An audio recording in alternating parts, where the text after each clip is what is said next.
Happy weekend to all of you, my amazing viewers, subscribers, fans, friends, mods, heroes, and members. Today, busy day. We're going to play GTA Online, goof around in there. And we're also going to be talking about GTA 6 and Mafia the Old Country. Mr. Bean Gamer, what's up, Mr. Bean? Yeah, I saw you last night on Riley's Spirit of the North 2 stream, so thanks for stopping by to watch her play Spirit of the North 2. She'll probably do the next episode Sunday night, I think. We're going to be kind of busy this afternoon. We got some cleaning to do. Kane, what's up, Kane? How's it going? And Snake, how's it going, Snake? Say you got an update on your PS5. Oh, sorry to hear that, Snake. You're going to watch my first upload? Like, the very first upload? You're going to go all the way back to the very beginning? My bowling broke video from over a decade ago? Well, go for it. I guess it'll give you context. Like, oh, this is how he started. Here's where he's at. Okay, so he's gotten better. He's gotten worse. Okay? But enjoy. But my advice is, if you're going to try and marathon through my content, it might take you a while. I've got like, what was it, 4,500 videos and streams combined? Like, I don't think anybody would be willing to do that. But, geez, how long would that take? I know some of the videos are not very long, and like, well, certain live streams are longer than others, like my Red Dead Redemption 2. Like, the first couple episodes are pretty freaking long. But, yeah, I mean, the bowling broke video is the one that started it all. I guess that's what Mr. Bean meant. But, anyways. So, obviously, a lot happened this week. A lot happened. We got trailer 2 for GTA 6. We got a lot of information. We got the website. I did videos about that. And then a couple days ago, we also got a gameplay trailer and a bit more information from Mafia the Old Country, and I covered that as well. So very, very excited about GTA 6 coming next year and Mafia the Old Country coming in August. Plus, we got some other games to look forward to. We got Mind's Eye coming up in a few weeks from now. And in October, we got Ghost of Yotei. And there's probably other games that some of you are excited about too. So I think there's some really good games coming out that are going to hold us over until GTA 6 finally comes out, hopefully May next year. Tabletto, what's up, Tabletto? GTA 6 trailer 2 is really close to 100 mil. Is it? Let me look. Let's look at that. What's up, kitty cat? My cat's back there. He's meowing. All right. Let's see. Trailer 2. All right, so trailer 1 is at 257 million. So let's go to the Rockstar website. Yeah, so you're right. It's at 97 million. Yeah, I think it's gonna reach 100 easily. I don't know if it's gonna end up with as many views as trailer 1, but it wouldn't surprise me if it comes close. So yeah, obviously that's a lot of the talk that we're gonna have today is regarding GTA 6. And, of course, Mafia the Old Country, because those are two games I'm obviously going to play on the channel and covering on the channel. We launched the channel covering GTA, and then eventually we also started covering Mafia, as well as Red Dead, and some other games here and there, and some other videos and streams. But, yeah, I do consider GTA and Red Dead and Mafia to be, I guess, the pillars of the channel. If there are pillars, that's them, those 3 games. But there are obviously plenty of other games I'm enjoying. Like tomorrow, we're going to continue with Oblivion Remastered. And I might even start playing The Precinct. It's supposed to be coming out this month, a smaller game, but I'm kind of interested in it. It's kind of a cool-looking cop game that looks kind of like Chinatown Wars. And it also reminds me of Beat Cop, another game I played a few years ago. And then, like I mentioned, we're going to be playing Mind's Eye. We're going to be playing Mafia the Old Country. And then coming up in October, both Riley and I will be streaming Ghost of Yotei. So that's going to be interesting because she's really excited about Ghost of Yotei as well. So normally you will find me like in Riley's streams because I'm also there, making sure everything's cool and modding and while I'm doing my own thing. I pay more attention admittedly to the Spirit of the North streams than her Wild Assault streams. I'm glad she's enjoying Wild Assault as well as Spirit of the North, but the truth is I don't really care as much for Wild Assault games, or it's kind of like a furry version of COD or Battlefield. It's not really my thing, but teach their own, and Riley likes it. But I'll be there for moral support But I'm more focused on watching her play something like Spirit of the North too. But when it comes to Ghost of Yotei, the problem is we're both wanting to play it and stream it. And so one of us is going to end up getting ahead of the other. So at a certain point, like one of us won't be watching the other because, well, the other one obviously doesn't want to get spoiled. But yeah, despite the fact that GTA 6 has been delayed a year, I still think there's a lot of great games coming out. And I'd rather them delay GTA 6 in order to make sure they get all the additional bugs and issues polished out. Let's see, Yuji. What's up, Yuji? Evening, lads. Hello, Yuji. You see you have a Lenovo computer? Awesome. Have I ever had a Lenovo? I don't think so. I hear they're okay. You're in voice chat? Oh, great. Awesome. Well, that's the stream. Bye, everybody. Okay, fine. So Snake will be joining us. Kane and Yuji will be joining us. Snake, make sure your audio issues are like non-issues today, please. Thank you. But yeah. Okay, so anyways, I'd appreciate all of you being here. My amazing viewers, subscribers, fans, friends, mods, heroes for May 2025. And of course, the members. If you want to learn more about the membership program, click the join button. All members get access to the badges, the emotes, the shout outs at the beginning of live streams. You get included below in the description section of live streams. Early access to one video a week, usually on Monday. And you also get featured in the About section of the channel, where you can find the live stream schedule, where we mostly stream on the weekends, even though I have been known to dabble and go out during the weekday. Sometimes when it's allowed, whenever I have like a free day and no real life stuff happening. But for the most part, we stream on Saturdays and Sundays. That may change in the future. We'll see. 12 p.m. Central, 6 p.m. UK. Today we're playing GTA, and we mostly play GTA on Saturdays, unless there's something else I want to play, or the event week's just awful. But most of the time, it's GTA on Saturdays. And Sunday, we're continuing Oblivion Remastered with Episode 5, Mañana. And the About section is where you can also find the members, as well as links to my X account, our amazing Discord community, as well as the political channel and the vlogs channel that Riley and I have together. And the April 2025 vlog is linked below in the description section, along with this week's Event Week video for GTA 5. Well, GTA Online. Anyways. Elite members, Yuji Outlaw, Fat Chinese Gaming, Angry Veteran Forge. Deluxe members, ACG, Red the 8-Bit Dinosaur. Junior members, TokyoTent, Huttch Plays, Kane, Sheep Taco Man, Fluffy Wolf, Tyler98735, ExoBrad53, SYNNASTARR. Gifted members, Dark Matter Wolf, Jessica, Brandon April, JordanStarcraft, Memes, Lewis, Max, GamerDaddyDK, BantsOnFire, and ChrisYoungGunn. Gifted members, junior members, deluxe members, elite members, and super chat heroes going above and beyond for the GB Nation. Okay, let's go play video game. And you guys are welcome to give us your opinions about GTA 6 when we talk about GTA 6. And then we'll move on from GTA 6 to Mafia, the Old Country discussions. So we're going to do that today.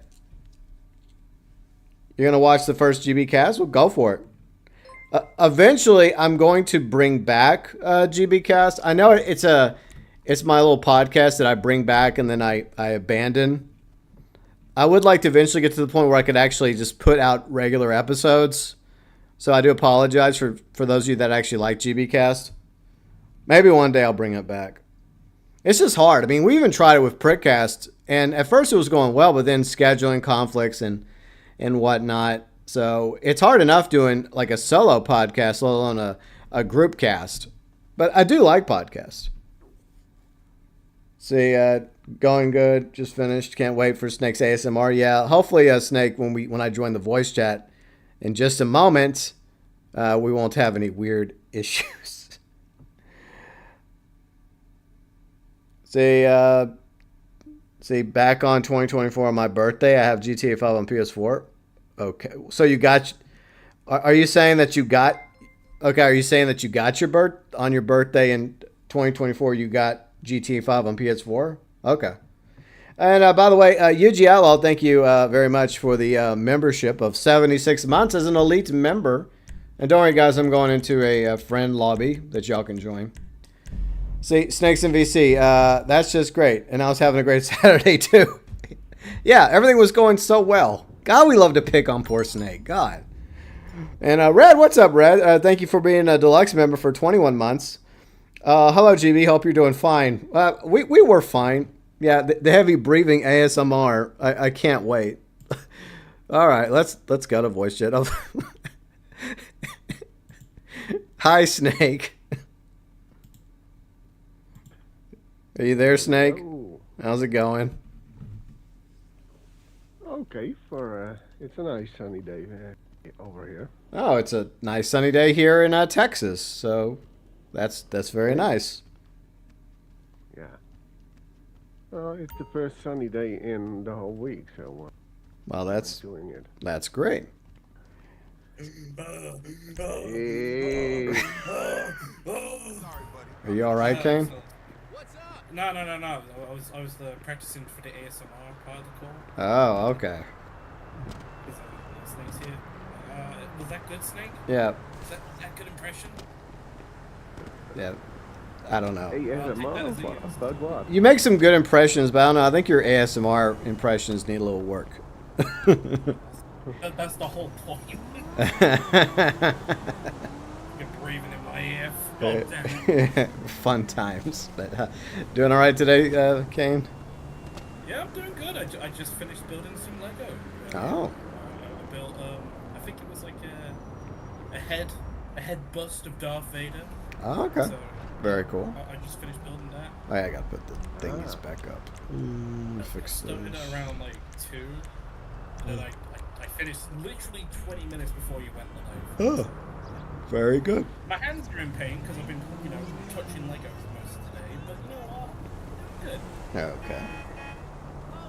But hopefully you're doing well. And it's still slowly doing well. Yeah. Hopefully Chad's doing well. Yeah, we're all doing well. See, Mr. Bean, you speak English and Spanish, so that's good.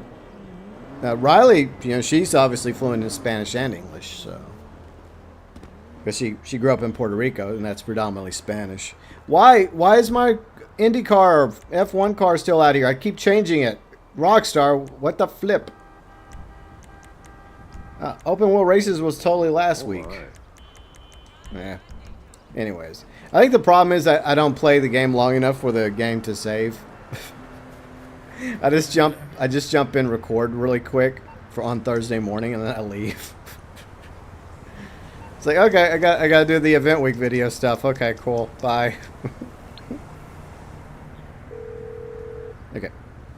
Let's see. I'm on the clock. Get What you want? Some automobile. wheels? I guess I'll bring out the 300R since it's on sale this It's on the week. way. I do like to theme my vehicles based off the event week. Yeah, I mean, yeah, the global symbol is basically the same symbol that you see up in the rank. Like, I think Rockstar should, I mean, that does make you wonder, like, who came up with that emote first, Rockstar or YouTube or wherever that emote came from? Ooh, I got money. I got to deposit that shit. Hold on. Money? All right. Yeah, 154,000 is 154,000. I'll take it. Okay. Alrighty. So I got the 300R out, ready to go. Okie dokie. Let's see. Double check everything. If you want, I could pick you up in my awesome aircraft. GP. I'm good, thank you. You can just enjoy flying around in your awesome aircraft. I have my awesome car. And I think Yuji's joining the chat, so we got Yuji coming in to the VC.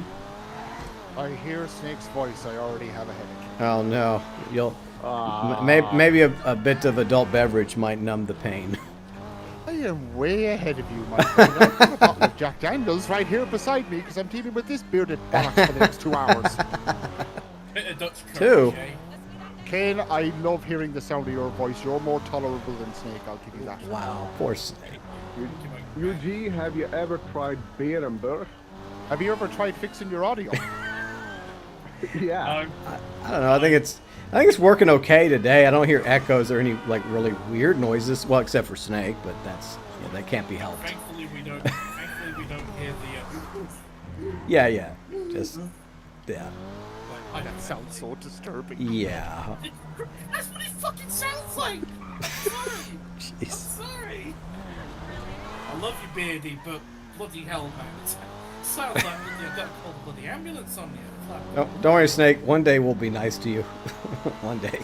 On your birthday. And then he's gonna be like, "What's wrong with you guys?" Oh, my birthday isn't that far away yet. Okay, well, I guess we're obligated to be nice to you at least on your birthday. Just like we try to be nice to Fat on his birthday, You've got, which is soon also. a little under 3 months left. for that. I think Fat's birthday is this month, if I'm not mistaken. He'll probably remind us. Oh, of course he will. Yeah. Well, I can't read the community tabs right now, Mr. B, but I'll read it later, okay?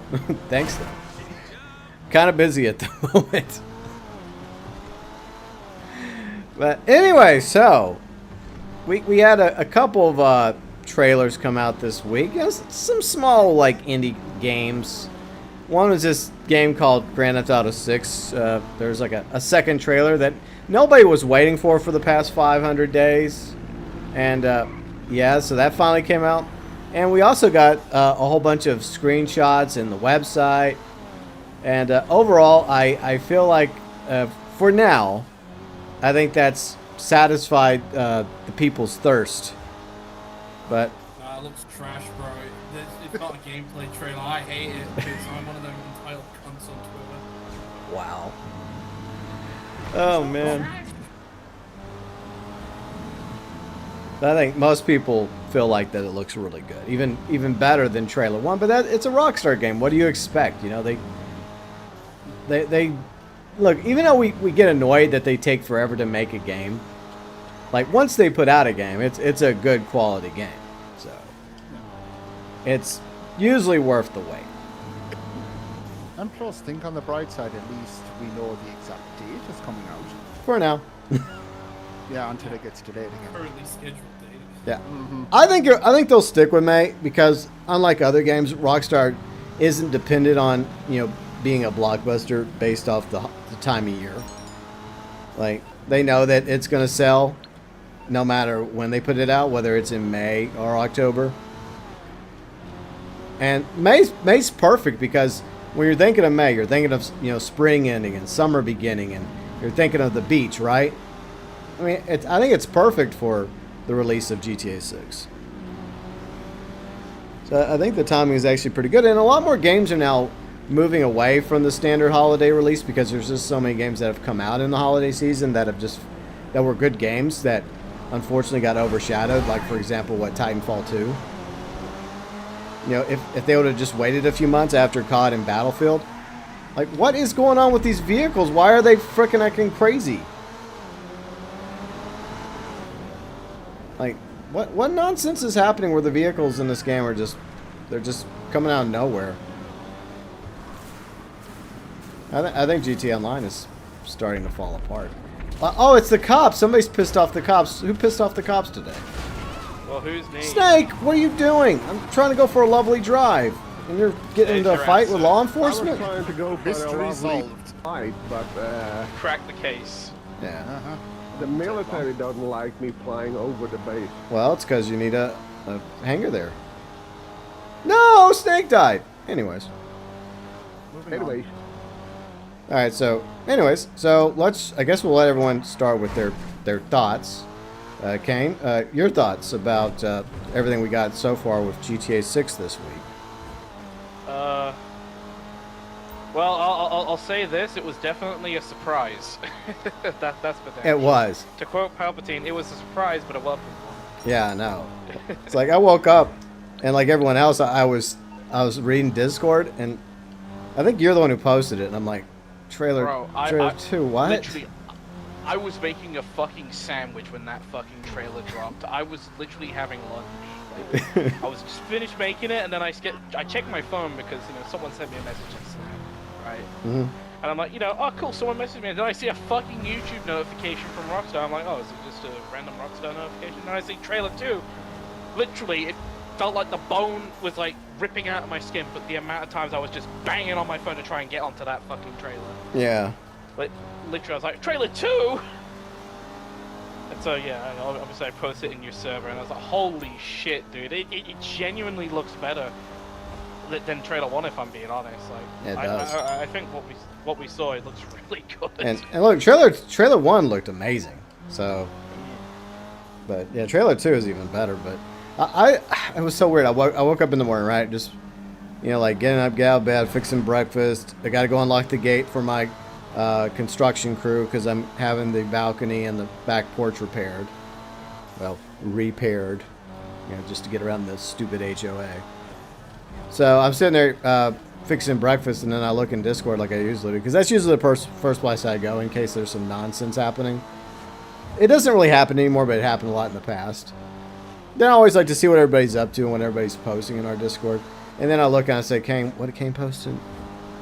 Trailer 2. What? And for a moment I thought, no, this can't be. And then I'm like, oh, I'm not asleep. I'm actually awake. Barely, but I'm awake.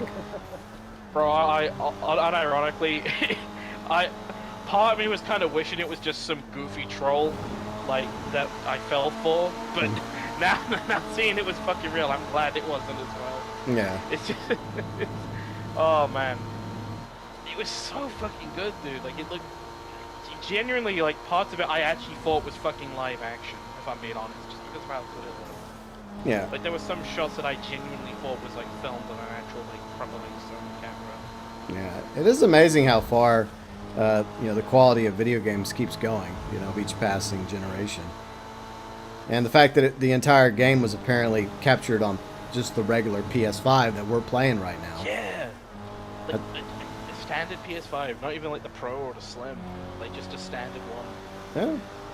That is baffling. It's amazing and baffling at the same time. So, Yuji, what were your thoughts? Like, I was at work when Game like since the trailer on my Discord. By the way, thank you for that. You're welcome, bro. I posted it in pretty much all the servers. Yeah. I was thinking, it's like, this is not a fucking... He's lighting the Death fires Bomb of Gondor. 1, baby. Lighting the I'm like, beacons. guys, Rally the troops. look! It's the trailer! Because like it popped up and I was like thinking to myself, did you just send me like a Spider-Man meme or something? So I just kind of checked it out. Yeah, because you never know if Kane. Exactly. Okay, I love you. Well, I saw it and I went, professional ship post, you know me. I was like, trailer 2, and I was like, Yeah. hey, I'm going to take a coffee break. I want to see this. Yeah. So I saw the trailer, and it's like I said to Kane, I thought it was amazing. Yeah. But I know we haven't talked about Mafia yet, but I might as well ask you a question. Do you know the difference between Mafia the Old Country and GTA 6? What's the difference? Mafia the Old Country, we've seen gameplay. True. Yeah, I mean, we did. We'll talk about Mafia in a little bit. We're kind of, I guess, trying to organize this a bit. I know. But don't worry, in a few, like we'll talk Mafia the Old Country. But like the trailer did look amazing. Yeah. I have shit on Rockstar for years, and that's just because GTA Online it's about as dry as a can of cream or what. But Yeah. I'm generally excited for GTA 6. Yeah, same. What about you, Snake? What were you up to whenever trailer 2 dropped? I just got home from work. I looked at my laptop and I saw a notification of someone else who was in deep analyzing the entire trailer and the rest of the Rockstar website. I couldn't believe my eyes at first. What? Trailer 2 out? He was that shocked that Yuji had to put him down. Yeah, it was too see. shocked. It was too much for him. Well, there is one justification I can live with. I had a bounty on my head. Okay, well, I mean, Yuji needed the money, okay? No, yeah, that, and plus I just wanted to blow up the car for some reason. Okay. Well, no problem, it wasn't even my car. So, Snake? Are you excited to play GTA 6 next year and complain whenever something goes wrong for you? I'm always ready to complain. Yeah. Right now, I want to wait for what others feel about Okay. when they have played it. Oh, okay. So you're not hoping gonna it's you're gonna wait. Really good. Okay. Yeah. Okay. Yeah. All right. Let me catch up with chat for a minute. Let's see. Imagine trailer 3. I think that it wouldn't surprise me if we get like trailer 3 by the fall. Or maybe finally a gameplay trailer like Yuji was joking about. It's coming. Y'all know it is. And plus pre-order stuff. That too. But yeah, I think that there'll probably be a gameplay trailer. And then there might be like a character trailer similar to Michael, Trevor, and Franklin from, what, a decade ago. Samurai Gangster. What's up, Samurai? I see the reason why Rockstar delayed GTA 6 is the milk was left at GTA Online. But there's nothing left in milk, Samurai. There's barely any bone marrow left in that thing. Dry at this point. Yeah, it's dry. Let's see. It is very dry. Let's see. Moonline Cayenne. What's up, Cayenne? See, GTA Mafia trailer same week. What a month. I know, it's crazy. Two of my favorite franchises both get trailers the same week. Of course, they're both under Take-Two, and I think that's the other reason why we got all this goodies is because the delay hurt the stocks for Take-Two, and of course they knew that was going to hurt the stocks. So they're probably like, okay, Rockstar, you can delay it, but we need some stuff next week. We got to get them stocks back up, you know? Them stonks. Yeah. Let's see, Sheep Taco Man. I'll complain if GTA 6 releases without Sheep Tacos. Well, we'll see. I did read your comment in Discord, Sheep Taco Man. Like, it is kind of important. I know it's annoying when you just want to do some gaming and your PS5's acting up. But that maintenance is kind of necessary. I mean, I learned that the hard way, a year ago. Whenever Riley and I pulled like a ton of cat hair out of my PS5 after it kept overheating. Man's pulled out an entire wig. Yeah, and it was like that's fair. It was sad too because a lot of it was from my old cat Jadis. You know, she passed away a year prior, but part of her was still in my PS5. Because I just, like, admittedly, I'm not the best at such things, but, it was kind of necessary. In fact, I think very soon Riley and I are going to do something again where we clean the PS5s and probably even my PC, just, standard maintenance. Because you got to, if you keep that basic stuff clean, it ensures that it doesn't overheat on you, and it'll ensure that that hardware lasts longer. But yeah, I do believe that Take-Two had some sort of like say in what happened this week, especially when it came to 6. Because I think behind the scenes, they probably knew for the longest time it was going to get delayed, even though they were trying to get it to the fall release. But they probably realized, like, fuck, we just can't do it. And they're like, okay, fine, delay it. We'll take a hit for a few days in the stocks, but we also need you guys to get us a trailer 2 ready to go right before what the conference, right, is coming up, right? The stockholders thing is coming up soon. So they had to make sure the stocks bounce back before then. So it all timed out. But it's also exciting to see how far, the development has come for GTA 6 from the leaked beta all the way to trailer 2. And of course the website was also an added bonus. Like I was not expecting the website either. Like, that was crazy. Real quick, Cayenne, PC board verge of dying. Every time you want to open GTA Online, your PC will shut down. Damn, that sucks. You're not missing much? Yeah, I mean, that's the truth. I mean, like, I do agree with Samurai, and I think we all do, that Rockstar has definitely milked this game. I just don't see how they can milk it any further. Noob, what's up, Noob? How's it going? We're all doing well. We're doing great. So what was y'all's favorite part about the trailer or the information we got, like from the website? What was something that really, really excited y'all? And this goes for everybody in chat too, not just Kane, Yuji, and Snake. Which one of y'all wants to go first? Hey, Red's also here. Oh, Red's here. Hello, Red. Yeah, Red. I was attending something. That's okay. That's why I didn't talk before. That's fine. How's it going? Good. Just hearing you talking about that. Okay, so I was just ending some stuff. all right. Oh, you know what? Before we get to the question I just asked, we'll ask Red. So, Red, what was your initial reaction? What was happening with you? I guess you were working when the trailer dropped. Yeah. I was at work, and I was actually in my break. And out of nowhere, I decided to just check Twitter, and I saw that in the recommended that Rockstar was putting the trailer too. I was with some friends, so we watched it together, and well, as obvious that it looks fantastic. The game is obviously just mind-boggling, and after that I just went to operations, and since we don't have too much, like, you know how corporate computers are blocked to everything. Yeah. But I knew one area has like access to Instagram, so I just wrote to my best friend like, dude, trailer is out, open Instagram, like right now. And yeah, like pretty much I wanted, like, well, I spread that fucking trailer through my office like wildfire. But yeah, overall, it's a fantastic game. Like I said, in one time, the GTA 6 has to break all boundaries in terms of gaming that we don't know, and that was in 2003. I think this game is gonna be pretty much a new limit. Other developers will be looking forward to actually getting to that limit, you know? Yeah, I agree.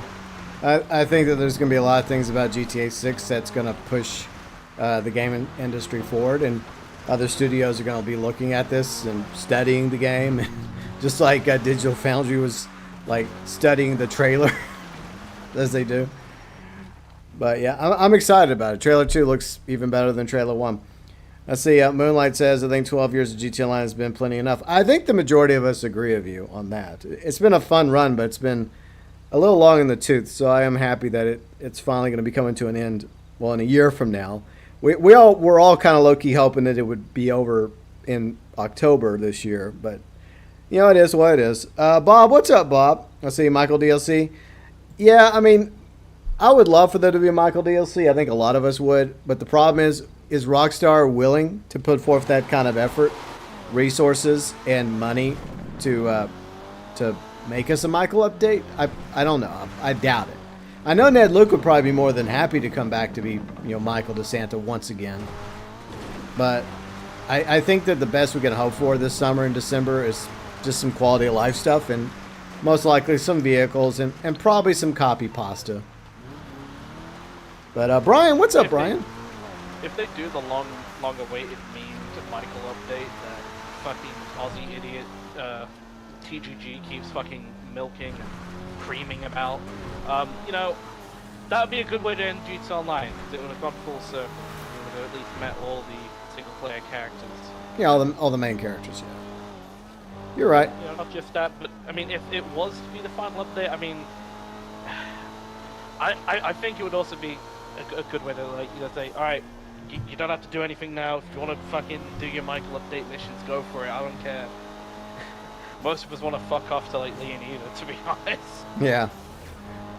I mean, I would like for Grand Theft Auto Online to end with a major update before we move on to 6 and 6 Online. I think a lot of us would agree. And I agree with everybody that wants a Michael update. I've been wanting a Michael update as well, but I guess I'm just a bit more realistic about this scenario because of these past few updates have left a lot to be desired. And I just feel like Rockstar's resources are mostly focused on GTA 6 and probably 6 Online as well. So as much as I want a Michael update to wrap things up in this online mode, I sadly don't see it happening. But look, if I'm wrong, then I'll be more than happy to be wrong about that. Yeah, I mean, the thing is, we probably won't know until December. I mean, true. And if, if it is happening, obviously Ned Luke can't talk about it because... No, he's not... Yeah, NDA. He's not going to... I mean, I think he even did a video, like, where he talked about how, they have to be hush-hush, especially, like, the all the voice actors and actresses involved in 6 right now. People speculate about who the voice actors. Well, they're not just voice actors; they're also doing the mocap and stuff. So they're actual actors. Well, so are voice actors, but you understand what I'm saying.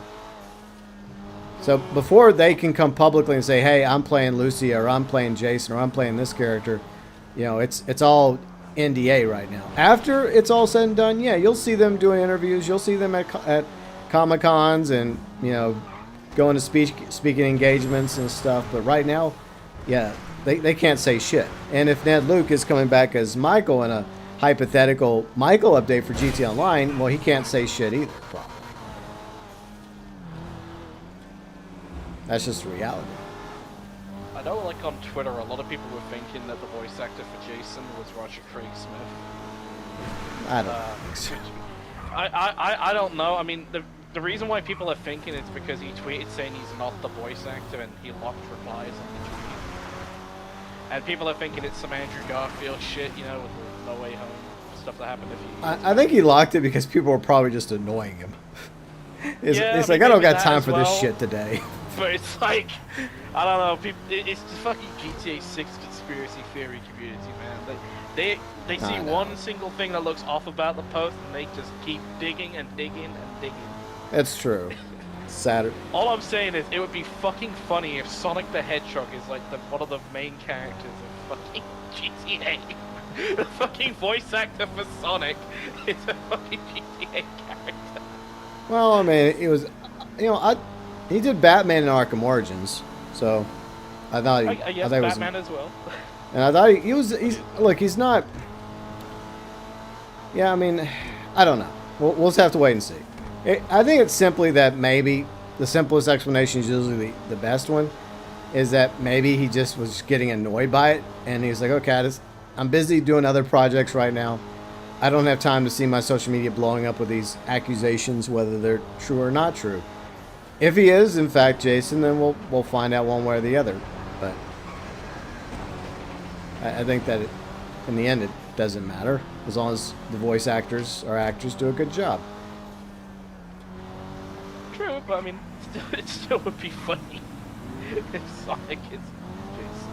But, Yeah. you know. But he's a very talented voice actor, so I mean, it wouldn't surprise I agree. me. He has a very large Well, profile, yeah. well, a lot of people think that Brian is being played by Stephen Root, and I've listened to it over and over again. And look, Stephen Root is extremely talented. You know, from King of the Hill to News Radio to Office Space to some of the other projects he's been involved with. And I can kind of hear Stephen Root in Brian's voice, but I'm sure that Stephen Root isn't gonna say anything if that's true. You know, he's gonna wait till the game comes out, and then we'll find out if Brian is being voiced by Stephen Root. But it's fun to speculate. I see, Fat. What's up, Fat? How's it going? My thoughts on Trailer 2. I think most of us feel the same way. Trailer 2 looks amazing. It's got us even more excited for GTA 6. And hopefully the trailer itself and the information we got from the website helps hold us over a little longer. And all these other games coming out in 2025. See, Cayenne says there's a likelihood some GTA 5 characters returning in GTA 6. Maybe. I don't want it to be I don't want it to be ridiculous. Like 1 or maybe 2. I know some people were talking about how that boat, like at Jason's house, might be Michael's boat from GTA 5. That's one of the crazy conspiracies also out there. It's like, it's just a boat. Yeah. Yeah. They're looking at that scene and they're comparing it with what Michael's boat looks like. I'm like, ooh, I think that's Michael's boat. That's where Michael's boat ended up. So maybe there's a scene where Michael shows up and buys back his boat from Brian. There you go. Brian happened to be the one that gets the boat, right? And then Michael's like, yeah. I saw that. I saw it on the Xerto from all the things. Yeah. So maybe there's a mission where Jason. There's a lot of things. Yeah, I know. There's a lot. Oh, sorry. No, go ahead. Sorry, Red. No, go. I'm just talking. No, okay. I'll let Red finish. Okay. All right, Red, you finish, and I'll get to my point. Okay, I'm sorry for interrupting. It's okay. The thing is like I saw that from the Xerto from all the things. You know, the sloppy Facebook news, sloppy Twitter news. Yeah. But I thought, oh yeah, they found Michael DeSanto's boat in GTA 6, and I was like, well, but how? Like, what are your arguments behind it? Well, like, I'm a very like to the point guy. I was like, oh yeah, it's the same boat. And, oh my God. I don't know, man. Like this hysteria is just making people. It's similar, but I don't think it's 100% the same boat. Because I think isn't his boat like have more wood on it than that one boat? I think. I need to replay Father and Son to really find that like, out. I don't. The truth is, I never really pay attention to the damn boat, but I've seen screenshots of the boat. So I mean, yeah, they're both white. They both have a little bit of blue on them, but so do a lot of boats. You know, white and blue is a pretty popular color when it comes to boats. I'm trying to remember what like the in-game name of the boat was. 'Cause I know you can actually find the actual boat. Yeah, it has a name. Yeah. It's like Mankeys. Fuck, I'm misremembering shit.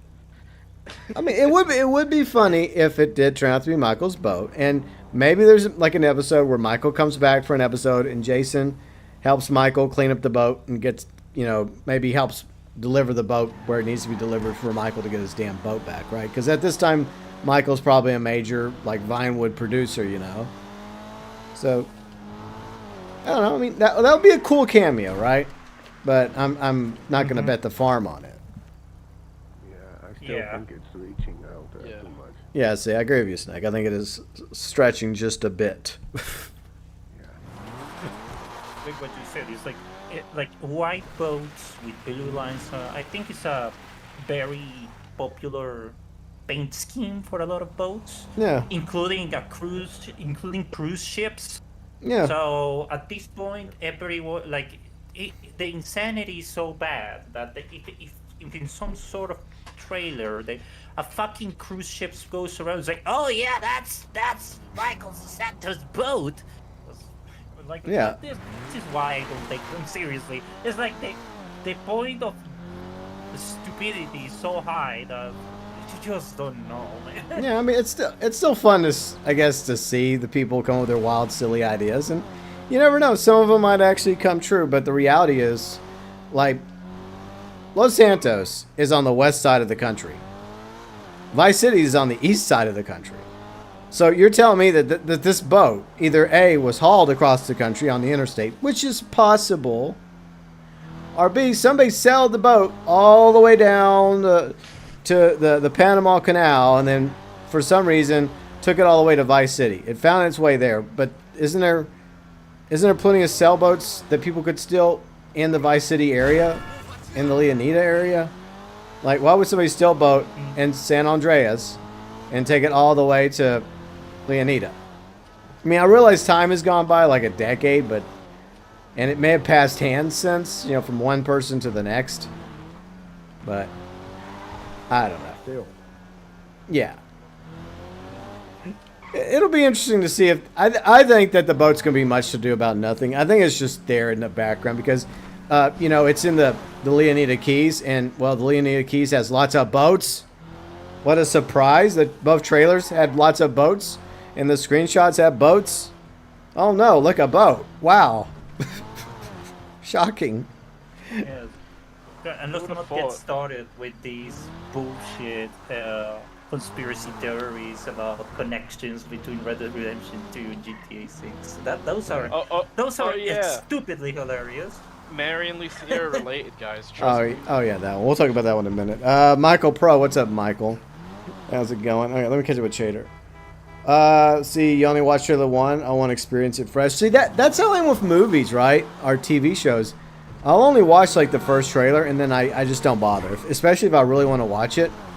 Because then they have a habit in trailers of spoiling shit. And then I'm like, well, I didn't need to know about that. What's the point of me going to watch the movie? See, Moonlight says, could have been contacted by Rockstar Prez their roles. Yeah, I mean, I think Ned Luke would come back. But whether or not they're actually going to bring him back, I guess we'll just have to wait and see. But let's talk about more. And if y'all have some additional silly conspiracy theories or ones you thought were interesting, feel free and let us know in the chat. Kang, tell us the premise of of what you were just talking about with Red Dead Redemption 2.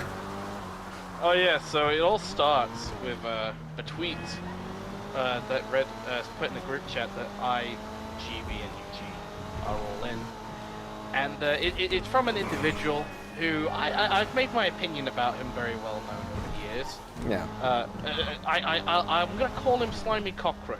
That's what I'm gonna call him because, you know, he is basically a cockroach. In fact, you know what? That's an insult to cockroaches. How about ringworm? No, that's an insult to ringworm. How about cunt? Okay. No, that's an insult to cunt. Oh yeah, all right, TGG. There we go. Yeah. So this imbecile, one of the dumbest human beings that have unfortunately 100 million sperms. He's the one who was the fastest in the race.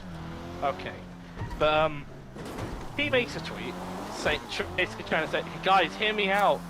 Mary and Lucia, they're related, guys. just because they look sort of similar. Wow, who would have fucking thought? Who would have fucking thought character models from previous games, you know, possibly being used? But that means they're related, guys. Trust me. Yeah. Even though, like, I'm pretty sure the Red Dead universe is a different universe, unless that's been retconned. I think that has been retconned. We'll talk about that in just a moment. Lewis, what's up, Lewis? How's it going? So originally, Rockstar kept these universes separated. They kept the 3D universe separated from the HD GTA universe. But then when they created the Bully universe, there is some Bully stuff that ties into GTA, but that's to a lesser extent. But with Red Dead, like at least in Red Dead Redemption 1, like Red Dead Redemption 1 was its own thing and loosely connected to Red Dead Revolver. And then Red Dead Redemption 2 was also at one point, connected to these other Red Dead games as well. But along the way, thanks to, I guess, Cayo Perico, somebody at Rockstar decided, no, these universes are actually in the same universe because of the fact that their images at El Rubio's mansion, his compound on his island, which, connects back to characters in Red Dead Redemption 2. So I feel like that separate universe theory is no longer a thing. Plus, people have looked at the money in GTA 6 trailers and screenshots, and they're and even in if we go to the agency and you look on the wall, one of the fictional presidents and also the other fictional president is from Red Dead Redemption 2. So it looks like they've kind of retconned this whole them being separate universes, which doesn't make sense because California exists in Red Dead Redemption 2, and yet San Andreas is supposed to be California in this game. So I don't know. I would prefer them to be separated, but when it comes to characters looking similar or assets being the same, it's by the same fucking studio. Okay? So of course, yeah, there's going to be similarities between things in Red Dead Redemption 2 and GTA 6. What a shock.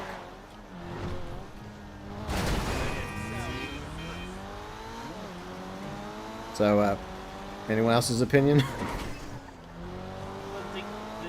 Yeah, like we said, it's pretty much what it has to be said.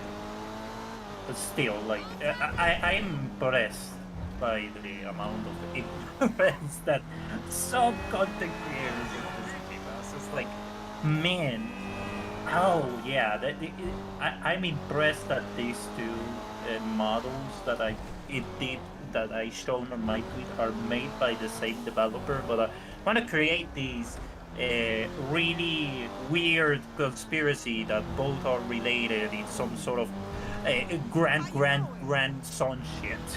It's absolutely, I don't know, it's just dumb as fuck. And it's dumb, and if you pay attention, it's that same individual that did the same, that for some reason Arthur Morgan has something in common with Jason. Oh yeah, people are saying it's like fucking Jason. But Arthur had no kids that well, he had one kid, but sadly the kid died. Yeah, the kid died. I think it was like a year or two before the actual main game. Yeah, so as far as we know, Arthur didn't have any kids, and and he wasn't really the type to sleep around. And the only one that he actually had any romantic interest in was Mary Linton, and they didn't have any kids. So that rules out there being any descendants for Arthur. It's possible that after Mary Linton mourned Arthur's death, that maybe she found somebody else and had family eventually somehow Lucia becomes her great-great-granddaughter, which I highly fucking doubt. But at the same time, yeah, I just think that the similarities are because it's by the same studio using the same, an updated version of the Rage engine and similar assets that they've been building for decades now. I mean, look at, here's a prime example. Going back to Bully, right? And this is one of the presidents that's featured. This guy, Mr. Guy with a nice beardo and mustache. This guy. So I think he's also a president in Red Dead Redemption 2. I think there's a different one. I'll look it up in a second. But yeah, I don't know. I just find it to be silly. They have a fucking stretch, right, to say that they're related. Yeah. As well. Well, here's the thing. Okay, so there might be some loose connection between Bully and GTA. But it's obvious that those two games were made by the same company, right? There's a lot of similarities between Bully and Grand Theft Auto. Well, the 3D era Grand Theft Autos. So there. What a shock that they use similar character models and similar assets. I mean, isn't that technically cheaper than just creating brand new stuff? Especially with the game being already expensive enough. See, Lewis says we basically have 2 DLCs left before we move on to GTA 6. Yeah, but are those DLCs going to be any good? Are they just going to be like copy pasta and some vehicles and quality of life stuff? See, Lewis also says. Oh, sorry. I'll let you chat. Let me finish these comments. Yeah. Lewis also says I was blown away by trailer 2 music selection. Yeah, I did like the music sampling, and obviously I think those songs are going to be on the radio stations, as I talked about in my video. So it's just a little bit of sampling. Noob says, the fact they give so much information. I know. And I have a thought about that in a little bit as to why we got so much info dump, even more than just trailer 2. But anyways, Kane, you have the floor. All right. So regarding 2 updates being left, I don't mind if the summer update is just a slop fest. It's just, probably. I don't know, typical copy pasta crap, right? Where it's, oh, look, this random character we've never heard of before is going to be helping us with this business, but we're also going to bring back some random character from the single player just to let me get my keys out real quick to shiny the keys. Guys, look, it's this character you love from the single player. Come play our new DLC, guys. Yeah. I don't mind if it's like that. If the next update after the summer update is maybe a Michael update. I mean, obviously, we'll have to wait and see if that comes to fruition. But I'm fine with the key jangling for summer, and even if it's shit. I mean, obviously we could still criticize and say, yeah, it's bag of art, but we already kind of expected it to probably be that. If the next update afterwards were to be a Michael update, I'll be fine with that. Yeah. That's my opinion. Guys, any of y'all have any thoughts? I wouldn't mind a little bit more Michael. But I'm not optimistic about it. If they find some more voice lines they never used of him, then it might. But that's it for me. Well, you say you want to be really cheap. You don't even want to bring back Ned Luke, even though Ned Luke would probably be more than happy to come back. Wow, Snake, I'm glad you're not in charge. I would love to see him back, but the way Rockstar is, I think they won't. I mean, Snake, they got Solo to come back for the contract. I mean, granted, that was the last big update, but they were able to get Solo back, and they were even able to get some of the other older voice actors like Yusuf Amiya's voice actor. Oh yeah, I think that Ned Luke would be more than happy to come back as Michael one more time. I mean, unless he has a cameo in 6, but I mean, while he's doing the cameo for 6, they could also have him record some stuff for GTA Online. This is all speculative, by the way. It may not come true at all. Just like the boat allegedly being Michael's. So, Yuji, do you have any thoughts? Look, I just think when it comes to GTA 5, it's reaching the end. So I think when it comes to DLCs, I really couldn't care less whether they bring out a Michael update. So I just want GTA 6. I just want to get off this damn map and go somewhere else. Unfortunately, you're gonna have to wait another year. Yeah, but at least we know the game's coming. Yeah, true. Yeah. Red. I'm sorry. Go ahead, Ken. I mean, like I said, I mean, as long as like the next update is like the final update is a Michael update, I'm fine with it being that, and then we roll on to the GTA 6. Honestly, I mean, I'm pretty much in the same boat as everyone. I think I don't really feel optimistic about what's coming next, to be honest as well. I mean, who knows? Maybe the December update's just dog shit as well. Who knows? Yeah. And there's also a possibility that they didn't anticipate making a December update, and now that they've possibly been caught flat-footed, because there's just like every corporation, there's different departments, and they probably had one department specifically in charge of GT Online content, a much smaller department, unfortunately. And so while they were focused on trying to make something for the summer update, they probably were going into it thinking, okay, well, this will be it. But then all of a sudden they get floored with, oh, by the way, yeah, it looks like we're going to also need a December update. So maybe we'll have to take that summer update and break it in half. But it's like already like a really small sandwich. And they're going to take a knife and cut that little sandwich in half and put half of it in the summer and half of it in December. I mean, as far as we know, the last 2 DLCs could be 10 pounds of shit and a 5 pound bag. Yeah, true. And plenty of copy pasting. But so I don't even know what a December update would be like, because it really depends on when they made this. Because they could have made the decision to delay this GTA 6 a while ago, right? And only now they decided to go public about it. Maybe internally they already knew it was getting delayed. Maybe they planned accordingly for it. But that's all speculation on our part until we get some people that in the future will tell us the truth who happen to be former employees. See, Noob says if there's a Michael DLC, it should be helping to make a movie. Yeah, I mean, I do think that if there's a Michael update, it should be connected to Richard's Majestic. I've said that years ago because it makes sense, because at this point he's probably taken over Richard's Majestic, because the dude's like was already old in 2013 whenever Michael met him, right? So he's either dead or retired at this point. So somebody's got to take over. And what better than the movie buff, right? See, Lewis says, I can see that happening, Kane, especially with the summer update smaller with new cars. December update's got to be the biggest. But the problem is timing, because it does take time for them to make these updates. And like, for example, the Heist update took years for them to get right. And I've heard stories how they've worked on, they spent at least 1 or 2 years working on a variety of updates.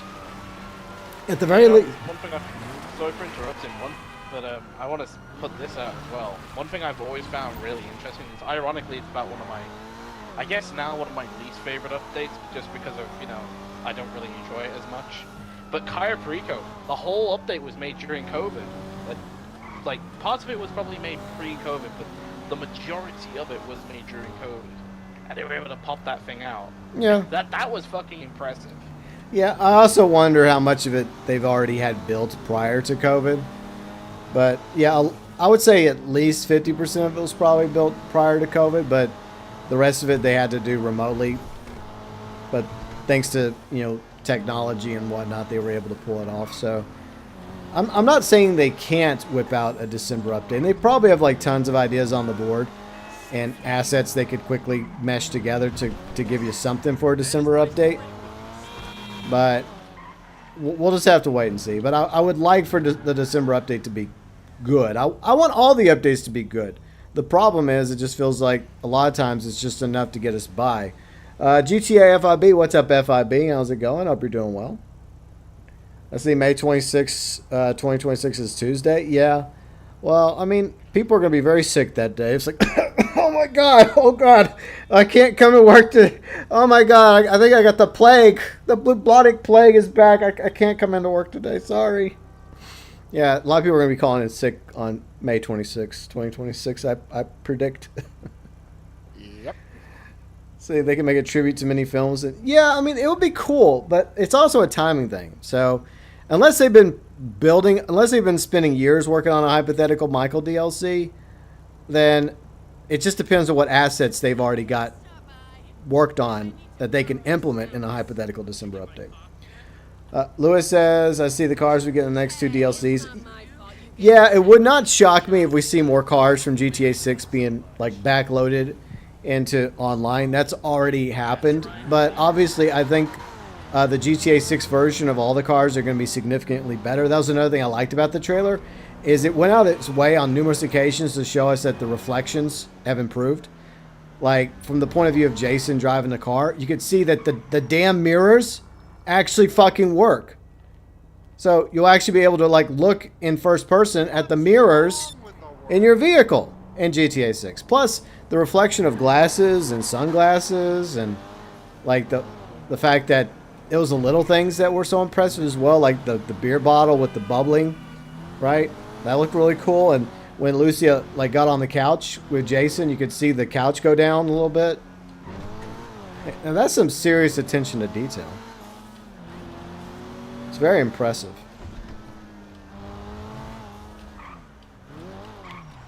So what were some other small things that you guys were impressed by? Or like I talked about a moment ago, I asked y'all a different question.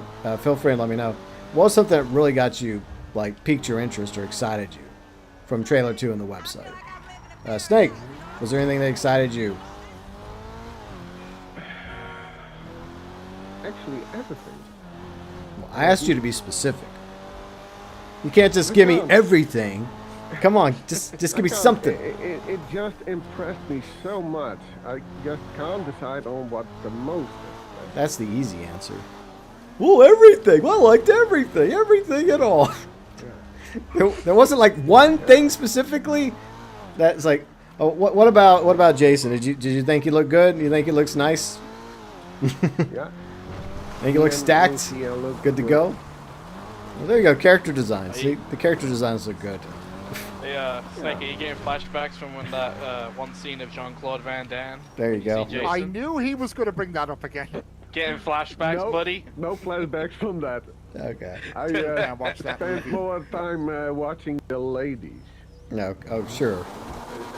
Some people have been very speculative about the jigglies. I need a drink. Yeah, I didn't see much jiggling in. Really, yeah. I didn't really see much jiggling in the GTA 6 trailer. I think. There were a lot of shots of Lucia's ass. That's for damn Yeah, sure. there's some nice ass shots. I'll give them that. Hey. Ho, ho, ho. But I do think that the shoe stores in GTA 6, they obviously were censoring those for the sake of the trailers and screenshots. So Can we get male shoe stores as well? I heard a rumor that there was going to be a male strip club. So I think that there probably will be. So you'll be able to watch some dudes naked waving their junk around. And I think that goes back to what Bow to Gay Tony with the senator, right? Where he was basically completely naked. Like just there talking to Luis. You just see his Johnson. It's like, okay, cool. Thanks, Rockstar. Was it the Lost and Damned, though? Was it Lost and Damned? Okay, I got it confused. I think it was Lost and Damned. Okay. I think Yuji's right. But I still. haven't played 4 in years, so I can't remember. Yeah, it was one of the. Those are basically 2 amazing DLCs. So yeah. All right, so Yuji, was there something? And don't say everything. Okay, Red, Yuji, Kane, do not say everything. That is not allowed. Okay, there has to be something specific. Do you really think I'm just going to say the same thing as I know, Mr. but ASMR? I have to say that for the record, okay? Because we're not going to go with the easy answer. And by the way, Chad, I want something from y'all too. All right, Yuji, tell us, was there something specifically that made you go like, wow, that's pretty cool? Okay, this is just like a personal kind of preference for me, but it was only like in the trailer for like a split second. I think it was Lucia. She was doing some type of MMA training or something. Oh yeah, in the Fight Club. Oh, Yeah. the Fight Club bit. Yeah, Yeah. that kind of piqued my interest. I was like thinking, okay, they're either gonna bring in like some kind of training thing that you used to be able to do in San Andreas. Mhm. If you beat someone there, you learn new moves. Or it could be cage fighting from the Ballad of Cadoni. Yeah. So that kind of interested me a bit. Yeah. Oh, I hope we get cage fighting from Gay Tony Yeah, back. I think that's what's implied because it did look like a Fight Club, and I hope both things are true because you see Jason working out right on the gym, and so maybe they're like the beach gym. yeah. So I think that that's going to be the case. I think that you're actually going to be able to make them both buff. And as a lot of people joked about, like I did, like I think that the opposite will be true, just like with CJ, where maybe if you want, you could just take Lucia to Jason to Clucking Bell and Burger Shot too many times and just turn them into fat asses. That would be great. Because you can turn Arthur into a fat ass, so why not Jason and Lucia? I mean, plus size for body positivity. Well, it was possible with CJ, so... Yeah, so I think they're going back to previous GTAs and certain elements they liked, and they're re-implementing them in 6, and I think that's a great thing. Okay, so Red, what was something that you liked specifically from either the trailer or the website? There is a part that I kind of liked, and hopefully it's a future mission that you can actually steal a car from a moving truck and bring me memories from Need for Speed Payback. That was actually quite a kind of fun. Oh yeah, the trailer, yeah. A few other things like new cars, other new cars. Yeah. Also new patrol vehicles as well. Yeah, I mean there definitely were some vehicles that we're familiar with. But like Bruffy pointed out in his live stream, there were definitely some newer Pegassi. So there's a newer Pegassi based off a Lamborghini. I don't know which. I know you probably know which Lamborghini it is, but it is cool to see more customization options. I saw a lot of that in several of the vehicles, and you kind of expect that with the next GTA game, that they take what we have in this game and take it a step further in vehicle customization. And then at the motel, like with that one truck that the chick was leaning into, probably propositioning some dude, like it was like, what was it, like the front half was higher than the back half, so that might allow you to actually like have lift kits and lower certain, like the front or the back to your heart's content. So more customization, the better. Yeah, like that they already did that, like when Midnight Club.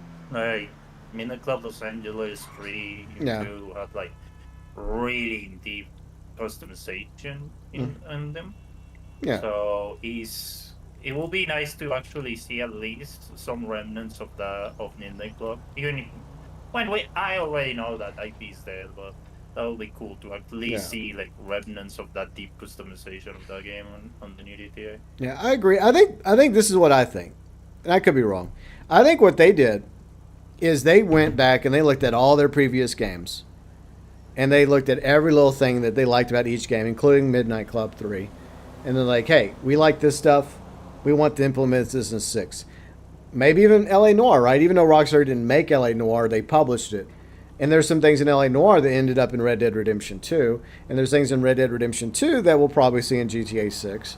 And I think that's what they did. They're like, you know what? We want to make this game like the magnum opus of all of our games.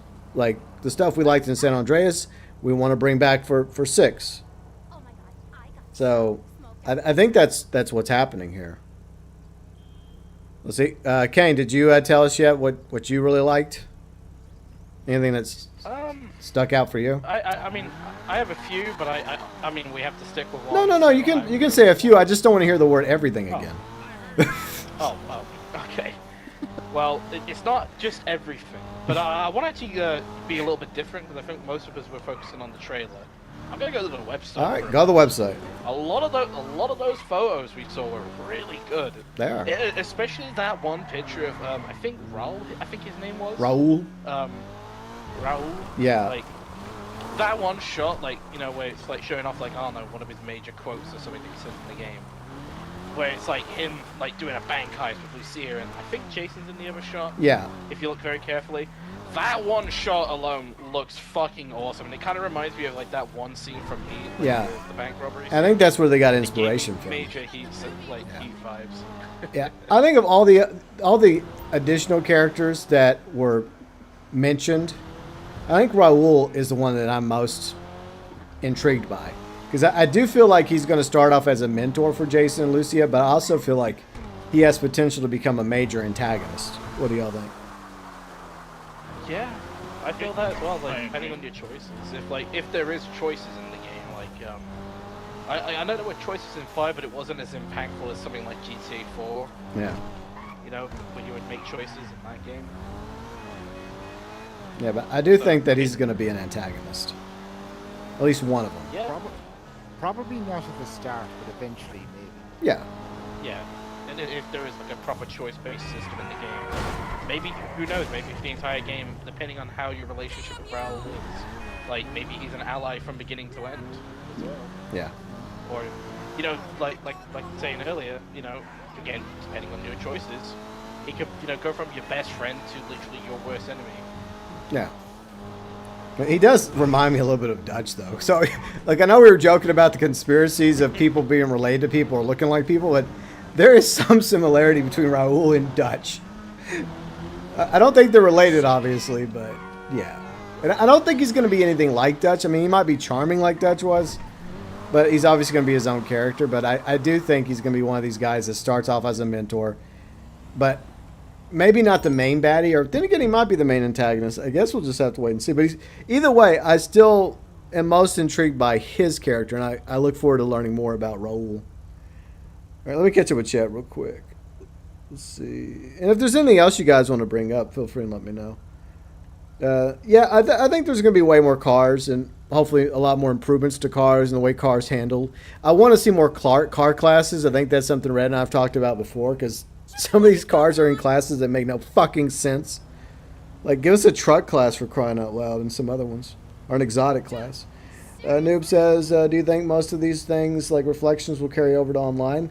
I think that everything that they build in 6 will carry over, for the most part, to online, similar to GTA 5. Almost everything in GTA 5 ultimately carried on to the original online. And then they even went steps further than that. So I think that for the most part, what we see in 6, we'll probably get in 6 online. So one of you did bring up something about the frame rate, because I do want to talk about the frame rate in just a moment, because that's something I've heard about from Digital Foundry that does kind of concern me. If there is one thing that does concern me, it's that. Towing things with a winch. Oh yeah, like with the safe. Yeah, that was funny. Because I think that was a cut DLC with Michael and Trevor, I think, if I'm not mistaken. And it's also, I think, a Fast and Furious reference. Yeah, I was thinking about the same. Yeah. Do you think a lot of dudes are going to... I love the team. Do you think a lot... Real life... I think there's already people simping for Lucy and Jason. I think there's 2 factions now. Like, there's the Lucia stands, and then there's the Jason stands out there. They're ready to go to war for them. But yeah, I mean, just like in real life, I mean, people simp over lots of weird stuff. So to simp over video game characters doesn't really shock me, Brian. But... let's see, FIB says just one... yeah, the frame rate. Okay, so the frame rate real quick. Like, according to Digital Foundry, and this is just going by the trailer, so I think there's just only so much you can do by looking at the trailer. Plus, the trailer is only for the game in its current state. You know, a lot can change between now and next year. They're concerned that the game will not be 60 FPS. I hope that's not true.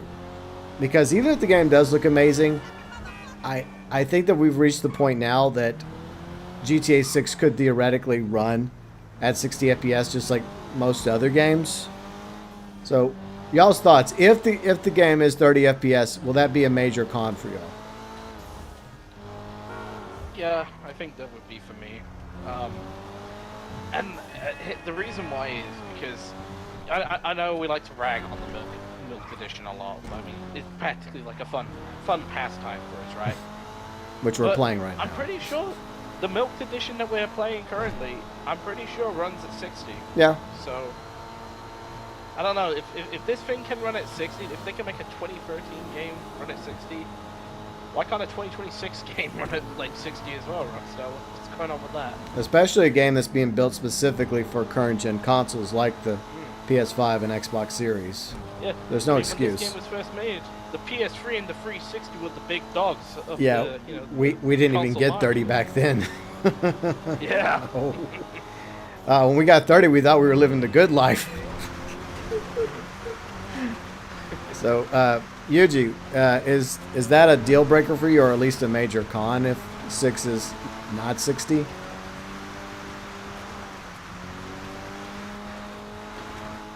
Is Yuji here? I guess he stepped away. All right, Red, your opinion. Well, for me, I will defer. I would say, well, first, personally, I kind of used to jump between frames, so I don't have a big of an issue. But I could understand people that have that, considering the fact that 60 frames per second is the new standard, and you know, many games of this era that's pretty much a standard that you can play this on 60 frames per second. But I don't mind it due to the fact that that game, in terms of graphics, is so damn advanced that it probably is pushing the limits of the hardware that we got already. And unless the PC port had some sort of efficient way to roll those 60 frames per second, okay, I get you. Well, and as you said, I think it's too early to say if the game is going to be 60 frames per second or not. We have to wait until next year to find out, but I'm not going to be surprised if not. Another thing I wanted to say is like comparing GTA 5 to GTA 6, I don't think it's the best option, considering the fact that GTA 5 is almost 10 years old. That's pretty old. And obviously is a game that was launched on the PlayStation 3. And obviously on the PlayStation 5, it's gonna run like butter due to the fact that it's a much advanced hardware that you got already. Sure. You're not running really. They're able to make old this thing run at 60 360. though. I'm just But saying. I mean, Red does have a good point. Is that, like, for example, Red Dead Redemption 1, you know, it runs at 60 on PS5. But the reason why is because it's the same thing. It's a great game for its time, but it's a lot less like on the PS5 than Red Dead Redemption 2.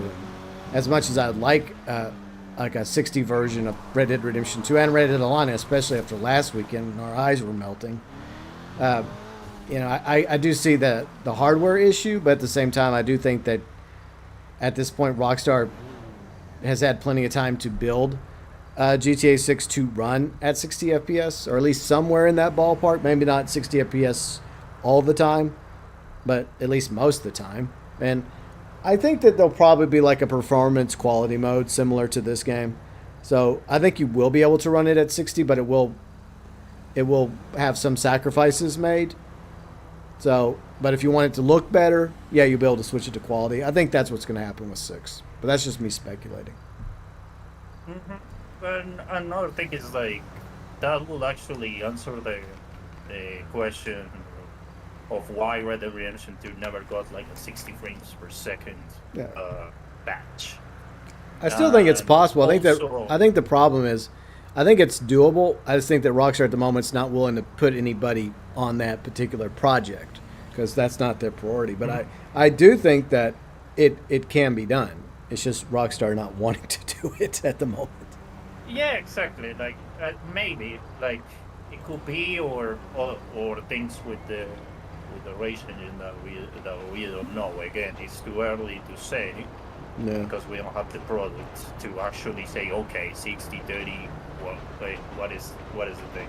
Yeah. So also and the fact is like on the old systems, especially what I consider the most boring console era, that is the one that we're playing right now. The thing is like Cyberpunk wasn't able to run on PlayStation 4 on 60, but on this in this generation it was, and I think Rockstar kind of noticed that maybe it's just efficiency and that it's much better to at least run 60 frames per second on this generation, or probably just run an efficient, a much better option on the Pro versions of the console, like for example the PlayStation 5 Pro. Yeah. Like that could be, but again, it's too early to say. Yeah. And my opinion overall is like, yeah. Like first, comparing this, like GTA 5 runs well because it's an old system, but we don't know exactly how well it's going to run, and I think Rockstar is very well known of the melting of all the shit show that was Cyberpunk back then. Yeah. So they want to just be careful and not say, hey, this is going to run as a smooth and in a Series S. That should be the biggest concern. Yeah, the Series S is always a thing. I know you have one, but the Series S is a bane for a lot of developers. Yeah, that thing is, it's a budget console, It's just something that you want, you want to play games of this era, but you don't have the budget to just buy a Series X, well, to buy this. Yeah. And in my case, it's like, I have the PlayStation 5, why bother I need to have a Series X? Unless I have, like, physical copies, I would say, okay, yeah, I need that. Yeah. I need that thing. Okay. But that's the thing. And the best answer for that question is how that game is going to run on the Series S. And after that, I think that is when you will have all the answers for the frames per second and all that stuff. Yeah, I'll talk about that in a moment. Let me go ahead and catch up with chat real quick, and then we'll get to everyone else's opinion. Lewis says the scene where Lucia blows up the cop cars. Yeah, the explosion effects look really good. Like, I mean, do you expect that? I mean, they've continued to improve the explosion effects, throughout all their games. So that's no surprise. The fighting, I think a lot of us agree that what we saw of Lucia means that they're bringing back Fight Club and hopefully the ability to strengthen up our character's fight style and abilities, and hopefully melee is significantly improved in 6 compared to 5. Hopefully. See, the game's making me dribble. Okay, noob. Cayenne says hyperclass. Yeah, I think there definitely needs to be more car classes in 6. FIB says, let's cut content from Madraza's mission. Yeah, there's also supposed to be horses, but that didn't happen. Cayenne says the idea of female protagonists in GTA 6. Yeah, it's so weird. It's like some people just don't like playing female characters in video games. I guess I don't know what their problem is. But I've never had an issue with it, male or female, as long as I like the character. That's what I care about. But I mean, she's going to be Latina, so, and I hope she's likable. I hope Jason's also likable. See, CPU for PS5 is holding performance back, like Digital Foundry said. CPU, let's see, Ryzen 5 3600. Yeah, I mean, there are definitely limitations when it comes to the PS5 and Xbox Series X, but way more limitations when it comes to the Series S. Cuban, what's up, Cuban? GTA 6 is going to be amazing. Yeah, I think it is. I think a lot of us agree from the trailers and screenshots alone it's going to be amazing. Cayenne says graphics detail made me assume you'll need at least RTX. Yeah, I think whenever it eventually ports to PC, obviously I think at the very least it'll easily run 60 on a good PC. In, 2028? Or maybe 2027 if PC players are lucky. GTA 6 might be closer to pre-orders. Maybe by the fall we might see the pre-orders, start to roll out. Grave Rob, what's up, Rob? It'll be 30 FPS. So you think it'll be 30 FPS and then 60 on the PS6? Oh, we know it's coming to PS6 and it'll probably be coming to PS7 as well. Cayenne says, I'm concerned about a lot of the high-end PCs might struggle. Well, I mean, you got about 3 years to get a good quality PC for that. Probably 2 or 3 years. Maryland Boy, what's up, Maryland Boy? Do you have GTA 6 will be crossplay? For the consoles, yes. PC, no. FIB says, I hope we get some gameplay trailer. Yeah, I think we probably will, maybe in the fall, if we're lucky. Tommy Angelo, what's up, Tommy Angelo? I noticed Phil appearance. Okay, we can talk about Phil in just a minute, because I do want to discuss that.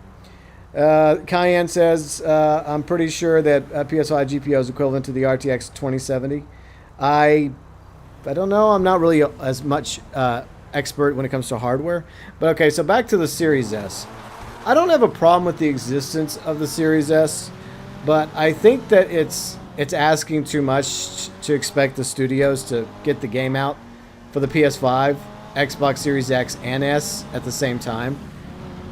Because I feel like it does make them feel pressure to make sure it's available for all the platforms. But I hope that it runs well on the Series S, but don't expect it to run as good on the Series S as the PS5 or the Xbox Series X. And it'll probably run even better on the PS5 Pro. So, anything else you guys want to bring up before we move on to the next topic, guys?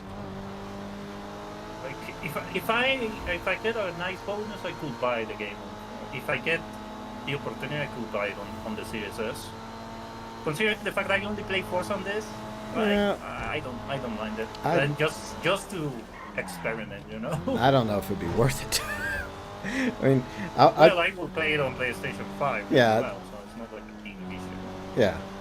It will be interesting to see the differences between at least the Series X and S versions of 6, because I do think that there's going to be some sacrifices made for it to run on the Series S. And it would not shock me if eventually it gets to the point where studios are like, look, we're just not going to bother. Like, if you want to play this game, you either buy a PS5 or Xbox Series X for it.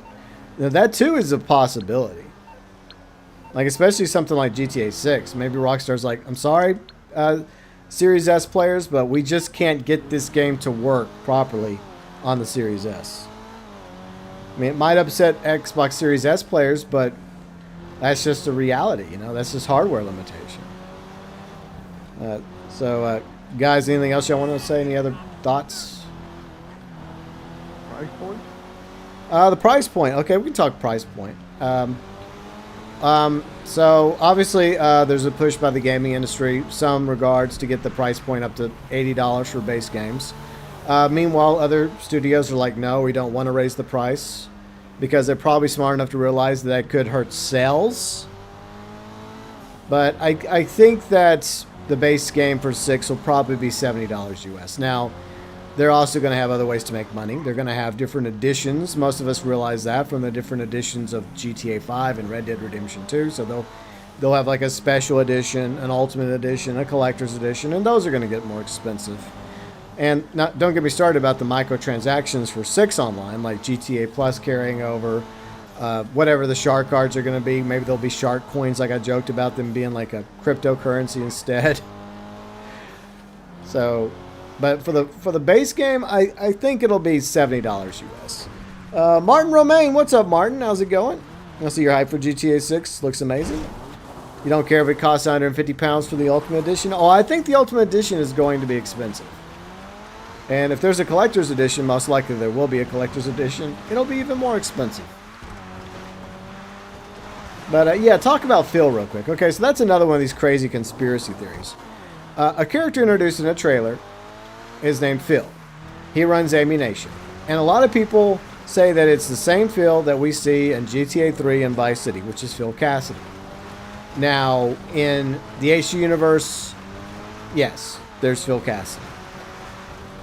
The HD universe at the moment, compared to the 3D universe, are two separate universes. Even if his name is Phil Cassidy, I don't think he's the same Phil Cassidy. I think that what it's going to come down to is that this Phil Cassidy, if his last name is Cassidy at all, could very well be a son or grandson of the GTA 3D Phil Cassidy, especially since that Phil Cassidy lost his arm. And this guy clearly has 2 arms. And he looks like he's about 30, 40 years old, and I think by 2025, 2026, that Phil Cassidy would be in a, like, I guess, assisted living or nursing home by now. Are dead. So, do y'all think it's the same Phil or no? Yuji. No. I thought at first it was, but when I looked at the trailer again, I was like, oh wait, he's got both of us. No, not really. No. Plus, he's a lot younger than actual Phil Cassidy. Exactly. That's true. Yeah. So. Like significantly younger. Yeah. Yeah. I'm willing. Okay, sorry, Yuji. Go. Like it's like you said, GB. He could be a relation to Phil Cassidy. Yeah. A grandson, you know, or son, I could see that, but it's not going to be the same Phil. I think Phil Cassidy was voiced by Gary Busey, right? Isn't it? Yes. Okay. Is it? I don't even think that was Gary. Like, it didn't sound like Gary Busey. It sounded like somebody else. So, but it doesn't prevent him from being a Phil Cassidy. He's just not the Phil Cassidy from the 3D era. But, you know, a son, grandson, that would make sense. You know, now I was talking about, you know, that gun shop owner and Phil. Like, I'll be honest, like, you know, one thing I'm actually gonna bring up, this is gonna, like, give some GTA 4, like, fans, like, some fucking, this is gonna be like a flashbang right now, but What about the guy who, fucked off the Vice City at the end of Gay Tony, the guy who got the diamonds? He said he was going to open up a gun shop. I think Jerry something, because it's in the radio, I think, in the end credits. Well, maybe there's a Jerry's ammunition in another part of Leonida. I mean, maybe, but I mean... There you go. Like, where the fuck is that guy? That would be kind of cool. We're showing off another gun store, Phil's gun store, but I'm in my head, I'm thinking, what the fuck happened to that plot line? Well, it's also possible Rockstar hasn't forgotten it, and they're just going to pepper it into GTA 6. I mean, especially if that's the way they're going to go, and each ammunition is going to be named after somebody specifically, because I don't think all the ammunitions in Leonida are going to be called Phil's ammunition. It's just a specific one, and they'll probably. Like maybe in the city it could be Phil Cassidy, and maybe like out in the countryside or whatever, it could have a totally different name. Yeah, there'll be a different. It depends on who owns it. Like, and maybe one of them is owned by the guy that Kane was talking about from GTA 4. Yeah, Jerry. Yeah, I Jerry. can't remember his last name. I just remember it purely just because one, he gets like the diamonds, obviously at the end of the gate, Tony, because he finds it in like a trash can. Yeah. Two, he ends up, like literally, if you watch the end credits of the Ballad of Gay Tony, you can actually hear him talking about him finding the diamonds in some rubbish, and then just saying, oh, I want to go to Vice City and buy I think like a gun store, and I think he wanted to buy a liquor store as well. I can't remember. It's been so long since I played GTA 4, but I just remember that purely just because I remember I think it was a year or two ago, Pat made a video talking about the diamonds, and about the person who ended up finding the diamonds in the end. Yeah. But I mean, Rockstar does have a habit of bringing people back. I mean, they brought back a few people from GTA 4 to GTA Online, and Patrick McCreary, he was in GTA 5 to a lesser extent. So I'm sure they haven't forgotten that guy, and it wouldn't surprise me if we saw one of the gun stores that happens to be owned by him. So I'm on the wiki, the GTA wiki right now, and his name is Jerry Kapowitz. Okay. Kapowitz? Yeah, just Jerry's ammunition in and, a completely different part of Leonida. There you go. See, that works. And when he finds the diamonds, this is what his plan was according to the wiki. This is the wiki, so take it with a grain of salt.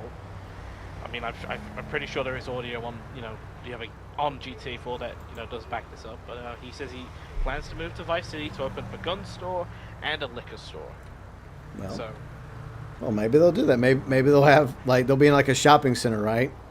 Maybe on Ambrosia or a different part of the map, or Port Gellhorn, and then you come across his ammunition. Right beside his ammunition is the liquor store. So that would be a cool little nod all the way back to GTA 4. If you want to go to real conspiracy theory territory, the fucking beer store that Jason left before he picked up Lucia, that was fucking Jerry's liquor store. There you go. Now that's really going into a conspiracy theory. Yeah. But it's a possibility. All right, let me catch up with chat real quick. Let's see. FLB says fact that gamers were asked about playing as a female character. Yeah, they didn't like the idea until the beta leaked, and then they looked at her and oh, never mind. Oh yeah, the pre-alpha. Yeah. But I think the main concern people will have about a female character, and I agree with this, is she written right? And does she come across like a normal human being and not some sort of Mary Sue? Because we've had that problem for a while now. There are good female characters, but there's also bad female characters. But to be fair, there's also bad male characters. I think as long as she comes across as believable, which I think they've pretty much done a good job with in the trailers, and relatable, I think that most people have come to accept Lucia as one of the protagonists of the game. So I think that she's going to be a good protagonist. I mean, that's just my opinion. And Rockstar is not afraid of still having attractive female characters, right? Where some games just, for some reason, don't want to do that anymore. She's attractive, but she's also at the same time not overly sexualized. So they've managed to find that balance, right? And that's something I definitely appreciate. Right. Let me catch up with shit. Mafia for $50. I'll talk more about that. I'm not going to talk about that today, but we are going to talk about Mafia the Old Country in a few minutes, because I'm planning on a video regarding that particular topic, maybe from Monday, because I do have an opinion about it. Noob says collector's edition. Yeah, it's gonna be expensive as hell. Martin says it's not the same feel. I think most of us that actually know about the different universes and timelines know that it can't be the same feel. There's a few wackies out there, crazies out there. There's people that don't know, right? They probably never played Vice City or the 3D era. They never played. And another thing I'd also like to point out, I mean, I know there are some events that are referenced in the HD universe that are from, you know, the 3D universe. But the way I like to see some of them are, they're not the actual events. They're kind of like echoes and hearsay and rumors. Yeah. Like there's one like, you know, like Stranger Encounter. Well, not really Stranger, but there's one like hangout convo you can have with Jimmy and Franklin where Jimmy asks about, you know, Grove Street. Franklin just says, nah, that's just an urban myth and all that. And you know, not just that, but remember in the contract, in the short trip missions, Franklin references about the weed that was burning, you know, like San Andreas, like the weed farms. Yeah, another reference to CJ. Yeah, and the same thing happens in like Red Dead Redemption 1 and Red Dead Redemption 2 around the campfires. They'll reference Red Harlow and events that happen in Red Dead Revolver. So it's just little Easter eggs. It's left to you to decide whether or not you think it's in the same universe or not. If you want to believe it's all in the same universe, that's fine. But if you don't believe it, then that's fine also.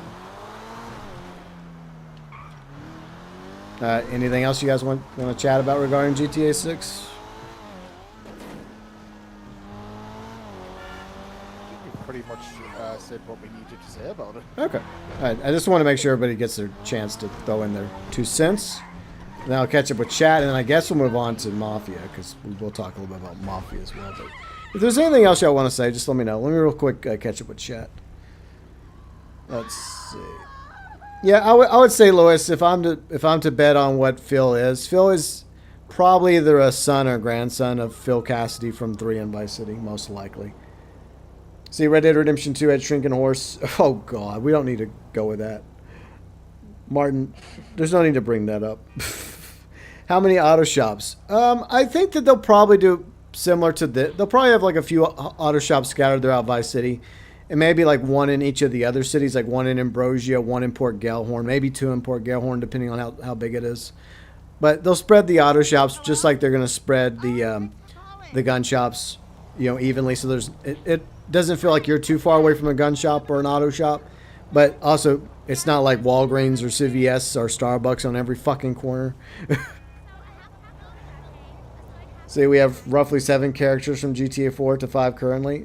Similar number of characters from 5. Yeah, I think that online did go back to the well too many times with GTA 4 characters like Malk and Brucey and Yusuf and a few other characters. They just said, okay, let's just bring over another character from 4. Like, how many of these characters are actually going to make the trip over from Vice City, Liberty City to San Andreas? But I guess it's nice to see them, you know. Fat says, honestly, up GTA 6, there will only be 1 character. Fat, come here. Come here. There's 2 characters that we're going to play as, Fat. We've known that for like several years now. Okay, GB, can I step in on this one real quick? Go ahead, I'm going to have a drink. All right, thank you. Fat. A little closer to the screen. Ah, man. Attaboy. Come on. Right. Listen to me very carefully. Have you watched the trailer? I think you might have mistyped, because I think you might have meant to say, honestly, in GTA 6 there will be only 1 character that we play. No. I think you might have mistyped. No. We're playing as 2 characters. We already knew about that from the leaked beta. Well, We've done it. Let me finish. I think he meant to say, like, honestly, in GTA 6, there will be only 1 character that we will play. I think it's a joke about Lucia that he's probably mistyped. Sometimes Fat's humor is lost on us. I don't know what he was trying to say. I mean, I'll give it benefit of the doubt here, but you know, I mean, I'm with y'all if that's what he meant. I don't know. It's Fat. Oh no, never mind. It's confirmed the suspicions. See, sorry. I retract Look, the statement. look, Kane. I know you're trying to be his Saul Goodman, but even Saul Goodman couldn't say fat at this point. Your Honor, my client here just accidentally mistyped. What he was meant to say. Hold on. Objection. His client is a jackass. Court adjourned. Okay, And so we're out. look, If he happened to be in session right now, he'd be facing some heavy, shaky stuff Right. right now. well, My brain's getting some okay, heavy, shaky so- stuff from that statement. okay, so Fat, I understand what you're trying to say. Okay, I kind of understand because it would have been cool if, and I guess it would have added more replayability if from start to finish you could play one character, then go back and play start to finish one character, then the other characters. But it doesn't really work that way. I mean, there's going to be missions where you'll be able to alternate between Lucy and Jason, just like with Michael, Trevor, and Franklin. But it's pretty apparent, even from trailer 2, that there's going to be missions where you're going to specifically play as Jason, and then there's going to be missions where you specifically play as Lucia. So, unfortunately, I don't think you're going to be able to do that. We just playing, like having a Lucia playthrough start to finish, then going back and having a Jason playthrough. That would be an interesting concept, and could it be done? Yeah. I just don't know if Rockstar is going to bother with that, because that would mean excluding certain things. Like if you had the ability, okay, do you want to play as both characters, or do you want to do just a straight up Jason run or a Lucia run? But then that means certain missions you wouldn't have access to in that playthrough. Like, for example, the Jason missions at the beginning, if you played as Lucia, you're not going to be able to have access to those, because those are Jason-specific missions. But, I mean, I guess I kind of understand what he's saying in that regard. Let's see, Crooks, what's up, Crooks? Surely we'll get separate mode like in DE, Definitive Edition. Which one are you referring to? Which game were you talking about, Crooks? I mean, if you're talking about Mafia, we're about to talk about Mafia. Martin says, I hope that yeah, I want some Tommy Vercetti references. The mansion would be really cool. I mean, it originally wasn't his mansion, but before the end of the game, it becomes his mansion. So that'd be kind of cool if the mansion's still there. And I don't know if there's going to be Starfish Island. Maybe there's a Starfish Island. That'd be kind of awesome as well. But, you know, there should be some references to Tommy Vercetti and maybe even Ray Liotta as well, just like with Hagen from Red Dead Redemption 2. Let's just hope that they haven't forgotten about Ray Liotta. Well, now we mention Ray Liotta, there is something that I and Bob actually noticed, which actually relates to Ray Liotta, regarding the release date of GTA 6. The 26th of May. Let me just open it up. I want to make sure I'm correct in saying this. Oh, I think I know. Yeah. The 26th of May was the same date where, unfortunately, Ray sadly passed away. So, people are thinking that maybe it's to honor him. Maybe there'll be a tribute in the game for him. I mean, there has to be a tribute. Yeah, there has to Like, be. Easily one of the best GTA characters of all time, Yeah. if not the best character. I mean, in my opinion, I go back and forth between Tommy and Nico, but I would, if I was to, you know, one day just say, all right, Tommy's the best, you know, I can die on that hill. I mean, same with like Nico, for example. But Yeah. Ray played basically one of the best characters of all time, and I feel like he definitely needs a tribute in 6, definitely. Yeah, I agree. Even though they're two different universes, I hope that there was a version of Vercetti. Like, maybe he wasn't exactly the same as Tommy Vercetti in Vice City, but it would be cool if there were some, like, roads named after him or a building named after him, or, you know, or maybe like a tombstone with Ray Liotta's name on it or something, you know, or... And hell, maybe in the end credits, maybe there's like a little tribute to him as well in that. Yeah, you know? yeah, that's a possibility. So they do that with a lot of credits, like when, like a person involved with the project or someone close to the project, you know, passes away, they often do have a tribute. Yeah, so they probably will do that in memory of Ray Liotta. I mean, as much of us as a lot of us would have liked for Ray Liotta to return in Vice City, maybe his character wouldn't have been completely the same guy, just a different universe version. I don't think that... I mean, it's always possible that maybe before he passed away, maybe he came in to do some stuff. But that's just us hoping and dreaming, right? And that's not very realistic. So, but at the very least, just some references. like Kane was talking about a moment ago, where some people randomly talk about Tommy Vercetti, and then it's like left to you to decide whether or not it actually happened or not. Let me catch up with chat real quick. Can't wait to hunt and fish in 6. Yeah, I mean, some people were complaining about that because like, oh, that stuff belongs in Red Dead. Well, I don't think you're going to be forced to hunt and fish in GTA 6. It's just one of the many things you'll be able to do in the game. So if you don't want to hunt and fish, then don't go hunt and fish. Just Now we're talking about fishing and all that. You guys saw that one like meme from Twitter I posted in the beach party room of Jason where he looked like Ryan Gosling. Yeah, I mentioned that one. I mentioned that in one of the videos. Yeah. Yeah. Not just that, but like if you like, I posted like a tweet in the server a few days ago. He literally, like, it's literally him. It's literally him. Yeah. Yeah. Especially at that one. He definitely had a Ryan Gosling look, and that just shows you the different customization options you're going to have for Jason, and also there's going to be a lot for Lucy as well. Speaking of Cuban says my character for GTA 6 is going to have 6-pack, strong arms, and a beard. Yeah, I'm sure just like with Arthur and John, like Jason will be able to grow out like a big bushy beard, and maybe he'll be able to grow his hair out as well. So that's going to be interesting to see what all you can do with Jason and Lucius and their options. See, FIB says red tulip at the end of... Yeah.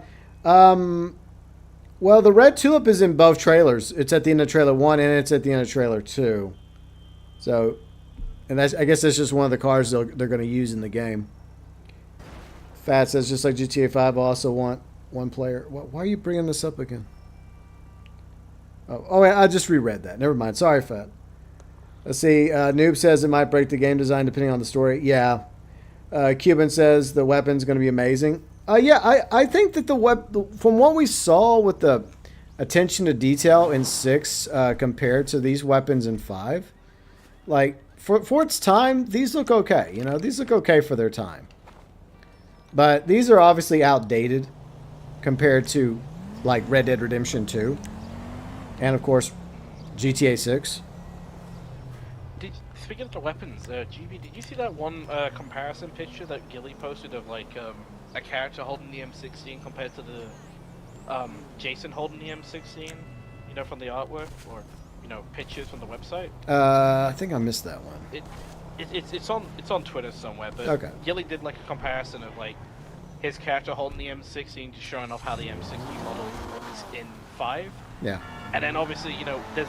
I think it's either an M16 or an M4. I'm not the best when it comes to guns, but it's one of the guns that Jason holds in one of the pictures on the website.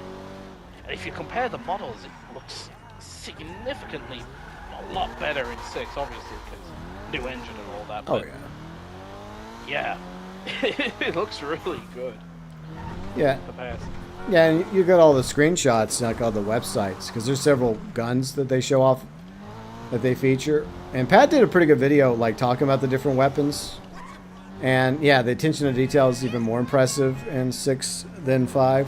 And it's obvious that, once again, they're taking elements from previous games, like Red Dead Redemption 2, with how impressive the gun customization was in Red Dead Redemption 2, and bringing that over to 6. And most likely 6 online as well. So I think there's going to be a lot of different things you're going to be able to do, like tweak your guns, modifications, paint jobs, just like with that American flag wrap for the AR that Phil was holding. I mean, that's an obvious thing that we're going to be able to do. And if you look at some of the guns, different ARs had different modifications, different pistols had different modifications. So, yeah, this look was good for its time, 2013 guns. But, yeah, just wait till GTA 6 comes out and makes all this look like ancient by comparison. And hopefully we won't have to have the stupid-ass freaking research in order to get certain upgrades. Yeah. Hopefully. It has a different door color. Well, I mean, it's probably the same car, FIB, but just like with some changes that were made from trailer 1 to trailer 2, like Jason looks a little different from trailer 1 to trailer 2, it's also possible that they made some changes to their tulip, over the past year or 500 days. So I think that's really what it comes down to. It's basically the same car. It's just that as they're continuing to get closer and closer to finishing the game, over the past few years, they've made some tweaks, changes. You know, there'll probably be some more changes before we get to the final product. Exobrad, what's up, Exobrad? How's it going? But overall, I think a lot of us are excited about GTA 6. I know a lot are not excited about the waiting, right? Because the first thing I thought, whenever I saw the date, like I was thinking, oh, wait, it's come out this month? 2025? No, that's not a 25. That's a 26. Silly me. But I think it'll be well worth the wait. And the good news is that we got so many games between now and then to look forward to. So that's why I don't invest in just one game. But is there anything else, guys, that y'all would like to add to the conversation? Any final thoughts before we move on from GTA 6? I think hamburgers and French fries go very well together. I agree. I prefer hamburger with Belgian fries. Okay. Anyways, moving on. Moving on. Okay. Captain Buzzkill. Yeah. Or Okay. Captain Slow. Okay. So, all right. Before we move on to now, we're gonna start talking about Mafia, the Old Country, because I want to talk about Mafia, the Old Country as well. Before we do, let me catch up with chat one more time. How do you think the physical edition? I think that the physical edition, I like the base version. I'm afraid that it's going to be a disappointment. It could be like Death Stranding 2 and like some of the Switch 2 games where it's just a box and you get a code and you have to download it anyways. So I'm not going to buy the base version anyways. I'm going to be buying probably the either deluxe or ultimate editions or whatever they're called. See you later, Brian. But yeah, I mean, unfortunately, there really are phasing away from physical copies, and I think that's unfortunate, especially for players that prefer physical. But that's just something a lot of us, try as you might. I think that in time, it's just physical copies are going to become a thing of the past when it comes to future games. See, Maryland Boy says, I hope they give us more info on. Yeah, I think we got plenty more info coming. There's going to be pre-orders. There's going to be probably gameplay trailers. So we got more information coming. Not anytime soon. I feel like we'll probably have to wait till sometime in the fall before maybe a gameplay trailer or pre-order stuff pops up. So it'll be a wait for a few months. We're not going to have to wait another 500 days because the game will be out in less than 500 days, fortunately. But yeah, so for the summer, it'll probably be focused on GT Online. And, Mafia, as we're going to talk about Mafia in just a moment.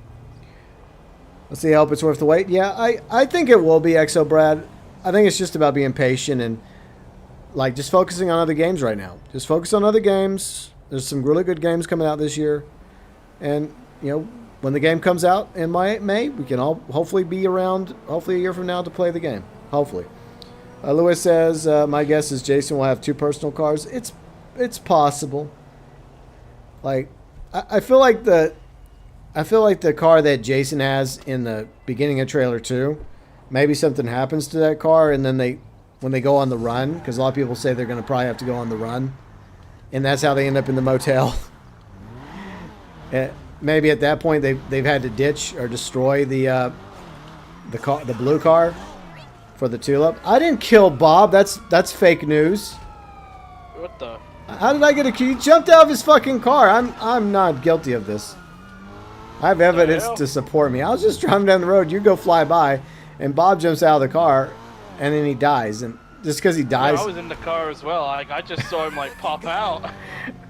How do I get blamed for that? I don't even think he hit my car. The fuck, Rockstar? I think pop out as well. I think that death must have been an AFK moment. Okay, so I think we talked about almost everything we want to talk about with GTA 6. So I know this may not interest everybody, but we're moving on to not Red Dead. Maybe one day we'll get a new Red Dead game in 2030 something. Maybe.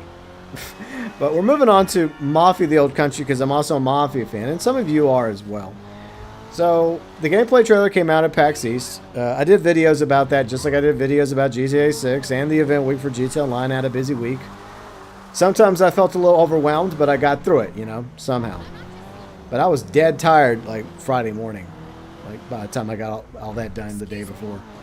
But the gameplay trailer looks really good. I was pretty impressed with it. It's going to be on Unreal Engine 5, and I've been speaking high praises about Unreal Engine 5 ever since I first saw it, I guess, premiered with the Matrix demo. I thought that there was going to be a lot of future games that were going to be very impressive with Unreal Engine 5, and looks like I'm right about, well, for example, like Oblivion Remastered, which I'll continue tomorrow, looks really good on Unreal Engine 5, and the same seems to be true with Mafia the Old Country. So, are any of you guys excited about Mafia the Old Country? I am looking forward. Doesn't sound like you're excited. In other words, Snake, you're Nope, looking we're forward good. to watching other people play. Yeah. Are you going to actually finish it if you play it? Yeah. I mean, Fine. the good news for you, Snake, is I don't think it's going to be a very long game, so you should be able to finish it.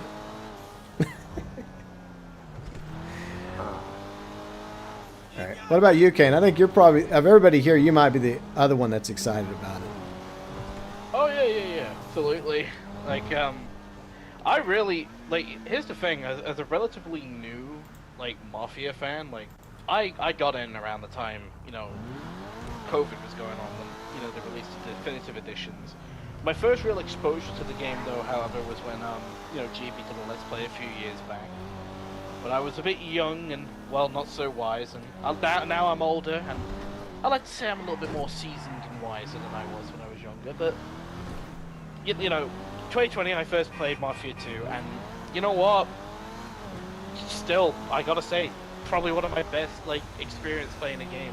I know it's very linear in a lot of people's eyes, but I genuinely had a fun time playing that game. I mean, once you play around it for a while, you start to see, it's very linear. But when you're first playing it, it feels like, at least to me, it felt like another, it felt like kind of like a GTA in the 40s and 50s, and I really enjoyed it. And I still really enjoy it. I still enjoy going back to it every now and then to replay in my own time.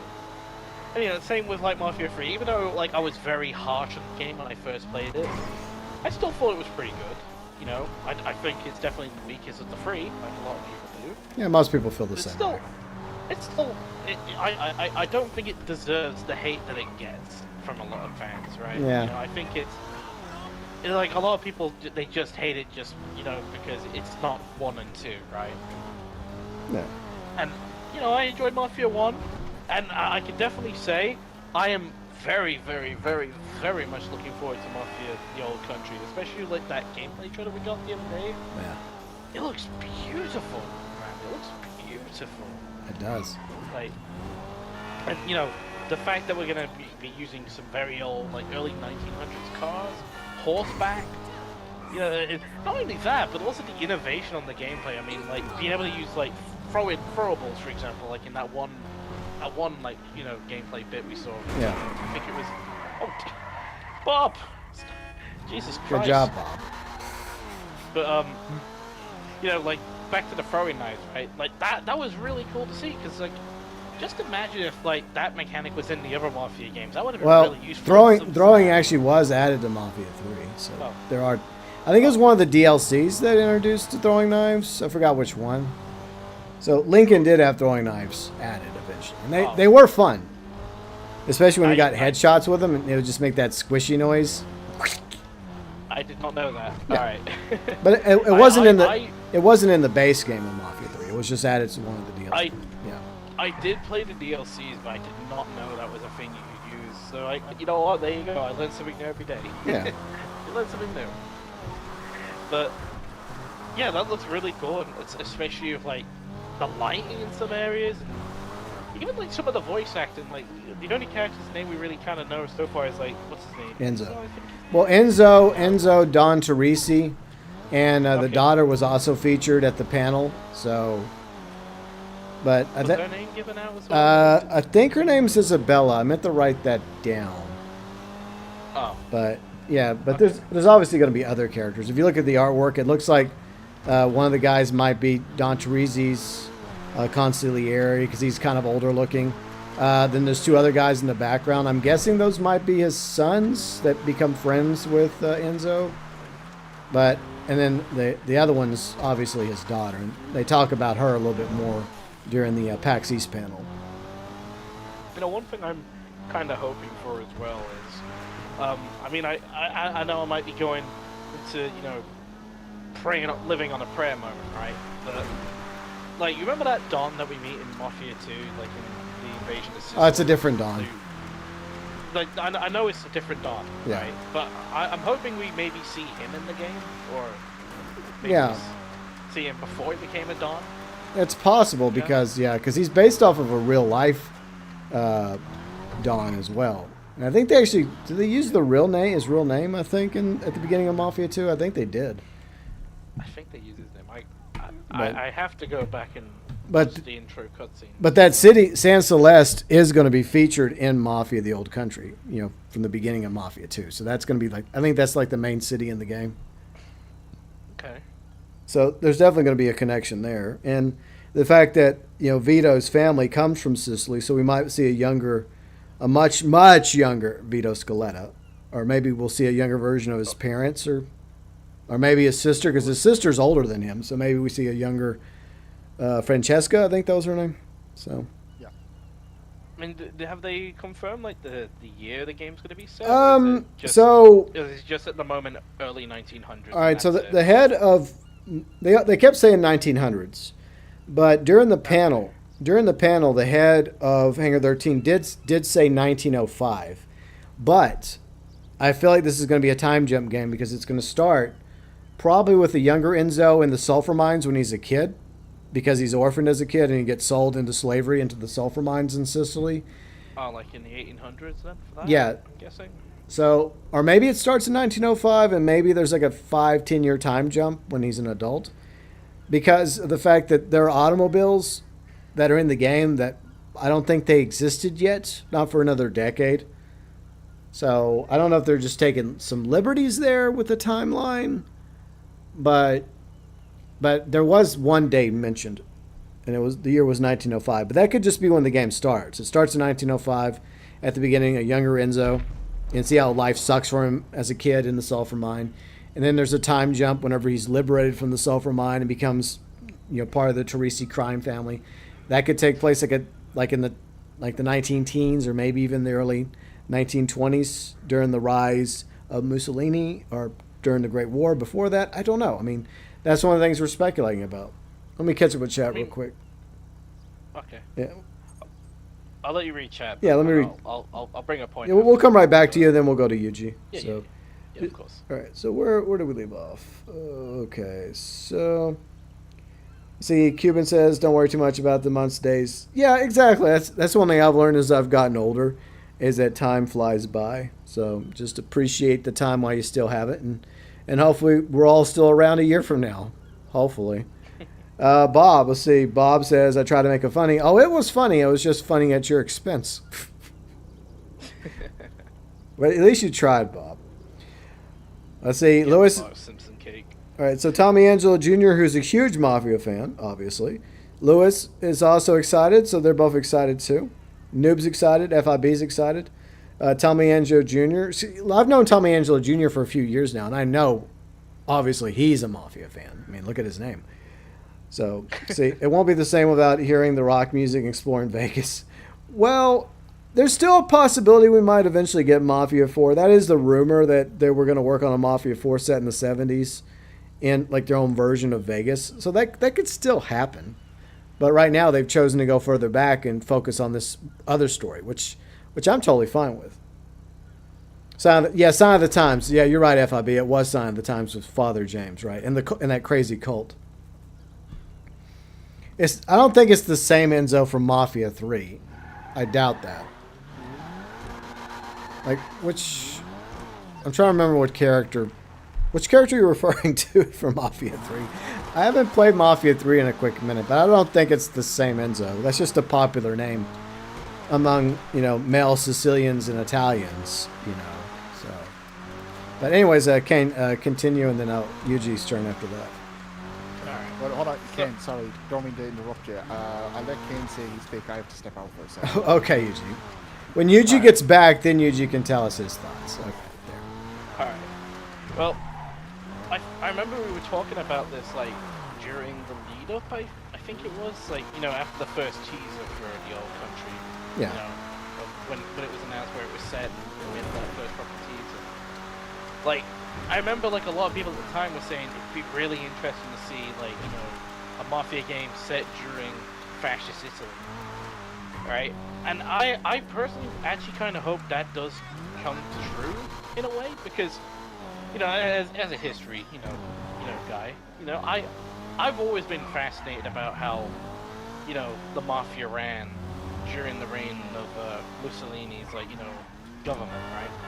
I've always found it very interesting about how pretty much they were stuck in the shadows, if you will, because of, the fascists, the black shirts, Yeah. All that, right? So imagine, like, actually getting to play as someone that's, not only in the crime part, but also basically evading, the black shirts, like that's awesome. That would actually be really awesome. And imagine, let's say if you get the police on you in the game, right? It starts off as normal police officers coming after you. The more shit that goes on, that's when, the black shirts come after you, like the actual,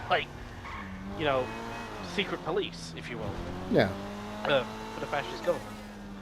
I would really like that if that was, if it is set during the 1920s, in the 1900s, I would be very interested in that. Yeah.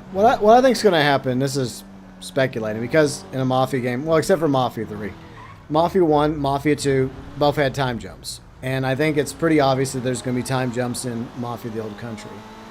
I think that there could be a point in the game, maybe near the final, chapter of the game, the third act. If a lot of the game takes place in, the time of the Great War, before the rise of Mussolini, it shows the Teresi family in their prime, right? But in the third act of the game, post-Great War, then Mussolini rises to power from all the destruction that was carried out in the Great War. And, Pat also did a pretty good job talking about, what happened there. And then in the final act of the game, you now have the Teresi crime family and other crime families having to go up against, like you said, the black shirts, the fascists. And they're on the receiving end now, right? So it takes a dark turn for the Mafia, and it kind of turns them in a weird way into, anti-heroes. Because I think a lot of the Mafia was low-key fighting Mussolini. Yes. So... And, especially when the war came to the Italian peninsula. Yeah. They took arms against the government. Oh, you know what? That would be kind of cool. What if, and this is just me speculating, what if the end of Mafia the Old Country ties into the beginning of Mafia 2? Where Enzo's helping Vito's unit, right? I forgot what the name of the, he's involved with Operation Wolfpack. I think was that the name of the operation? Or Husky. Nils Husky. Yeah, it was Operation Husky. So Operation Husky was the Allied invasion of Sicily and Italy. They obviously started, Patton started in Sicily from Africa and moved through, all the way across, the island until they retook Sicily before they moved on to Italy. So what if Enzo, in the final chapter, is actually helping the Allied forces retake Sicily from the fascists and the Nazis? So that would be kind That would actually be pretty cool. And, I mean, who knows, maybe, let's say he dies there, and I don't know. Yeah, because Vito tries to help him and gets aid. That would also be a cool throwback for Mafia 2 fans, just seeing Vito again one more time. Yeah, especially since, at this point, Enzo would be older if he's probably older. There's probably a lot of bad shit that's probably happened. The fascists may have wiped out the rest of the Teresi family, like Don Teresi, maybe even the sons. And maybe the daughter's still alive. I feel like there's going to be a love thing between Enzo and the daughter. I think that seems obvious. Could be wrong, but then again, we'll see. And then maybe Enzo has to basically sacrifice himself to save his wife and children so that they can live. You know, and he helps the Allies against the fascists. But in the Battle of San Celeste at the beginning of Mafia 2, you know, obviously Enzo's in a different part of the map that Vito's at. But they're doing their part, and he just ends up dying in the process. Or maybe he does something, you know, on the side that unintentionally saves Vito's life, but you only realize that by the end of Mafia: The Old Country. Maybe that'd be a cool way to tie it all together. Let's see. Cayenne says professional explain things really well. Yeah, he does a good job with, like, when it comes to the guns, and of course with the history. You know, he did a really good job with those videos. See, Cayenne says you make a good point, GB. The setting is exactly the same as the location in Italy. Well, I mean, it's Sicily, so don't say Italy. Don't do that. Sicilians get mad if you do that. Yeah. Don't do that, man. I mean, Sicily is part of Italy, but the Sicilians don't really consider themselves to be Italian. Yeah. So it's like Sicily's like its own thing. They have their own dialect, their own language, which I think it is similar to Italian, but it's also a little bit different. And one thing that Pat did say that's true, if you go watch Patton, which I used to love watching Patton back in the day, a classic war film. You know, like George Patton does mention how when he's on Sicily, how this is one of the most conquered, like, pieces of land on the earth, because like so many, like the Romans, the Carthaginians, like so many like different empires have tried to take Sicily and ultimately lost control. I think he was referencing like the fact that history's happening again with, you know, the Nazis and the fascists trying to have control of Sicily while the Allies are taking it back. Do we have any Sicilians here? If there are, hello. How's it going? All are welcome here, of course. But yeah, I think Mafia: The Old Country is going to be very good. But it's going to be very similar to Mafia 1 and 2. It's not going to be open world. They already said several times, including the dev panel, that it's not an open world game. It has a kind of an open world setting, but the story is going to be linear. Like, you'll be able to do a little bit of exploring during missions, but like it's just very similar to Mafia 1 and 2. I mean, that's another reason why I think the price tag is $50, not $70. But I'm going to probably talk... Such a bummer, man. Well, I mean, it's just a reality. But I'll probably talk more about that Monday. But if y'all want to talk about it, go ahead. I mean, like, I think I'll say this. My favorite... I think the one thing that Mafia 3 has over 1 and 2 is the fact that, you know, even the post-game, you can still explore the world and do stuff in the world. Granted, it's not as much as a game like Grand Theft Auto 5, for example, or Red Dead Redemption 2, for example, but you can still do stuff in the world. But yeah, that's a bummer that they said it's linear. Yeah, I mean, I think that what it comes down to is it's easier to make a linear game than trying to make another open world game that wasn't received as well like Mafia 3, you know? So I think that's why they went back to their roots when they did Mafia, like Definitive Edition, the remake, and the same thing with Mafia: The Old Country, because I think they just feel like the fan base doesn't want an open world game, but we kind of want an open world game, but at the same time, there were things that could have been better in Mafia 3, and I think that's what legitimate Mafia critiques have regarding Mafia 3. But there's also others that just didn't like Lincoln Clay for reasons. And they didn't like the fact that you weren't in the mob. But even though it was just a different story, you know? It was set in the Mafia universe, but it was just a different story. Yuji, your thoughts about Mafia: The Old Country? Like, I saw the trailer. Actually thought it was pretty good. Plus, I do like that they've implemented one thing into it, that you can either travel by vehicle or horseback, which I kind of think is pretty cool. Plus, I think like with the trailer, it was like at the very start of the trailer. I don't know if anyone else like got this vibe, but I kind of did. At the very beginning, I think he was in like a cave or a labyrinth or something like that. I don't know why. I just kind of got Uncharted vibes from it. Yeah. I'm not sure if anyone else got that. It, but I make, kinda got it makes sense because there's a lot of ruins on Sicily from what we were just talking about. The Romans, the Greeks, Carthaginians, and so many others that have conquered Sicily over the centuries. So, I mean, hell, even like Caliphates and the Normans even tried to have a bit of the Sicily True. pie as well. yeah. So, yeah, exploring ruins is going to be a thing in Mafia the Old Country, so that'd be kind of cool.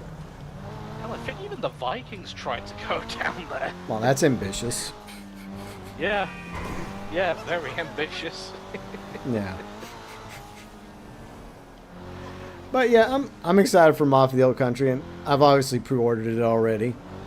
And I pre-ordered Mind's Eye, also pre-ordered Ghost of Yote. We're not going to talk about those games, because those games didn't have trailers this week. But I mean, speaking of Mind's Eye and Mafia, I copped those pre-orders as well, man. yeah, Got mine all pre-ordered.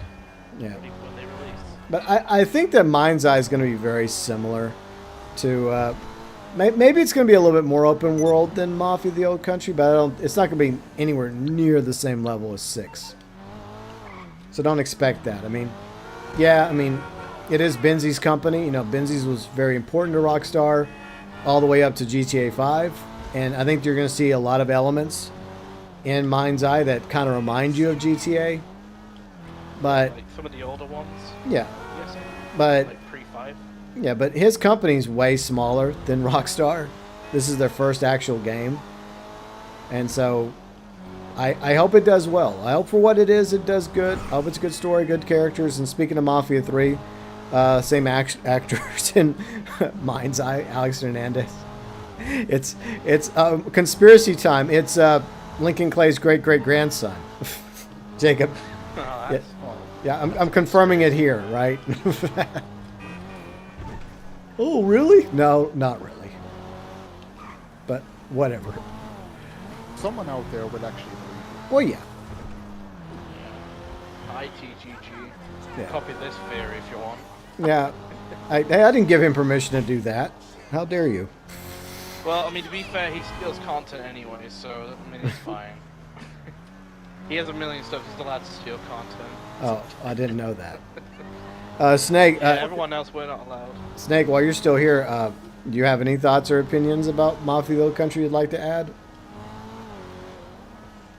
Well, I'm very much interested to see what the story will be and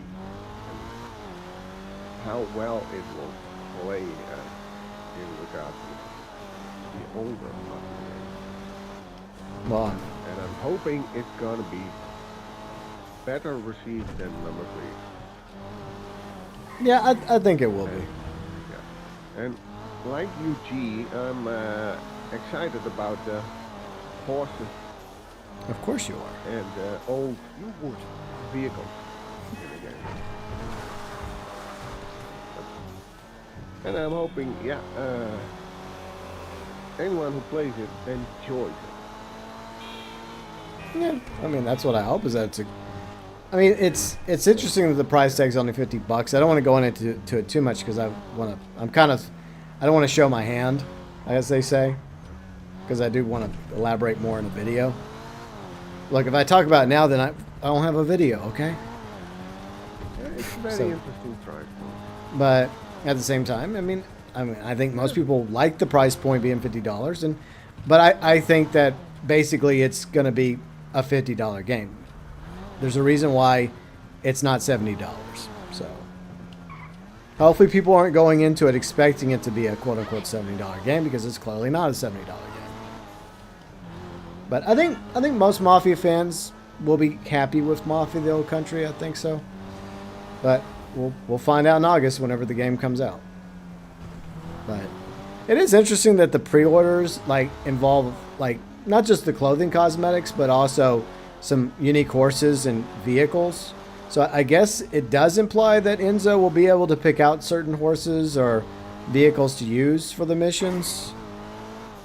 Because why give us those options if we're not going to be able to choose, right? If we're not going to be able to have our own stable or our own garage, similar to I guess the way vehicles are in Mafia Definitive Edition, where you go to the garage and you just select the car you want.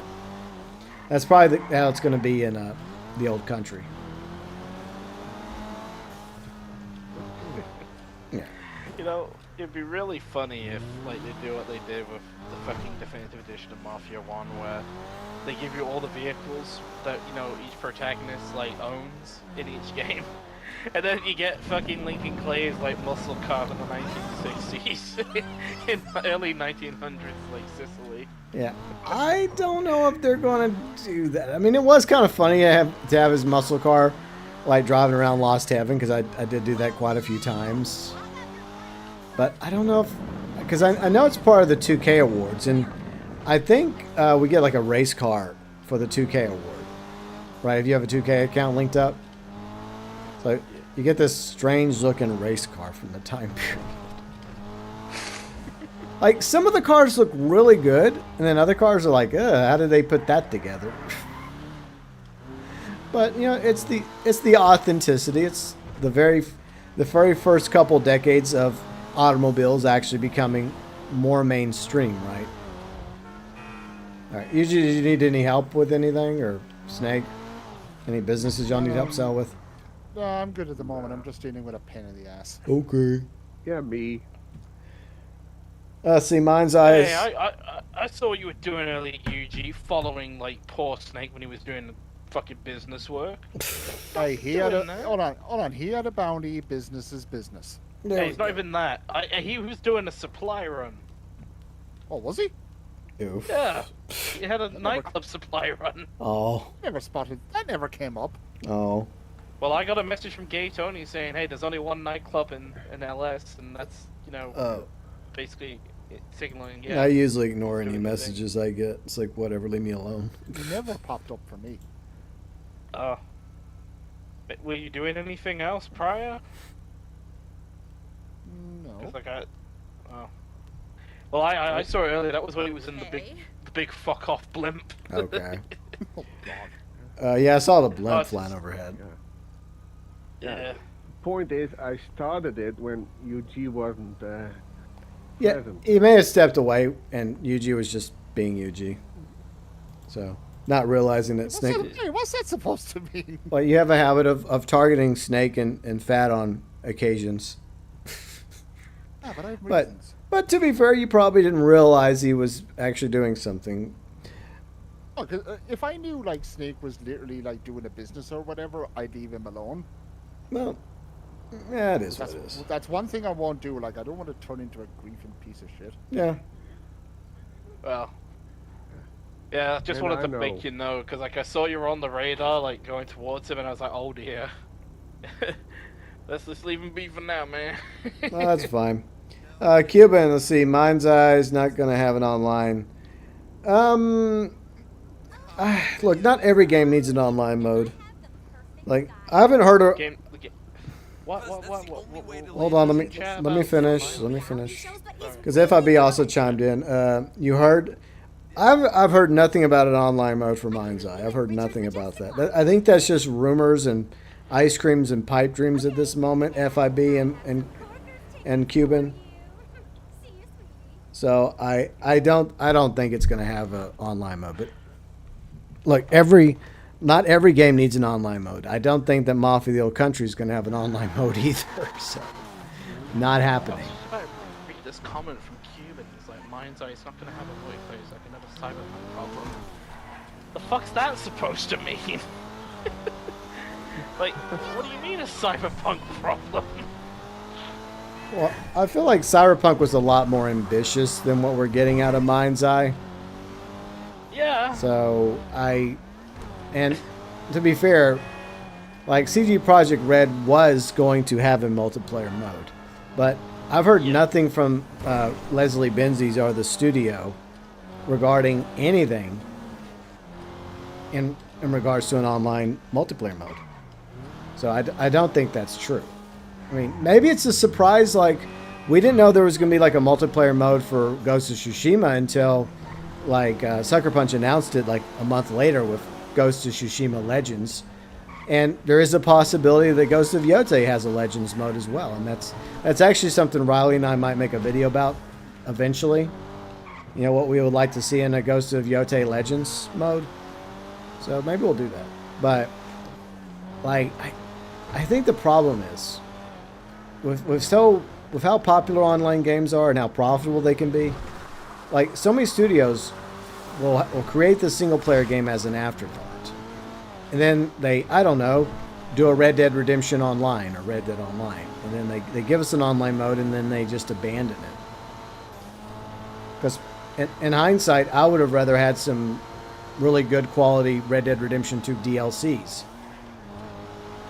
I hate to say that, but I'm just tired of games feeling like they have to give us an online multiplayer mode. Because if you're not going to do it right, if you're not going to dedicate a few years of building up the content, then don't bother. I agree. Another thing as well is, like, now you mentioned Red Dead Online. I'll admit, I have had so much fun over the years whenever I play it with you, Snake on streams. There was genuine fun to be had on that game. Yeah. But the way Rockstar, like, abandoned it, and it basically just, in my opinion, it left a very, very sour taste in a lot of people's mouth because of how it was handled during its life cycle and even towards the end. Like, a lot of people, in my opinion, like, and I'll be honest, I kind of felt it as well. I don't really feel anything, if anything, now about Red Dead Online. I just feel apathy whenever that topic comes up. Yeah. It's really a topic I don't like to bring up, to be honest, because it does kind of... Yeah. The scars have mostly healed, and it is nice every now and then to go back and play poker. When we played poker last weekend, it was fun. We had a good time. Yeah, I had fun as well. But it's like, it goes back to the FPS drops. It's like, when I was playing Red Dead Online, a lot of the games I was playing was 30 FPS, you know, so it didn't bother me.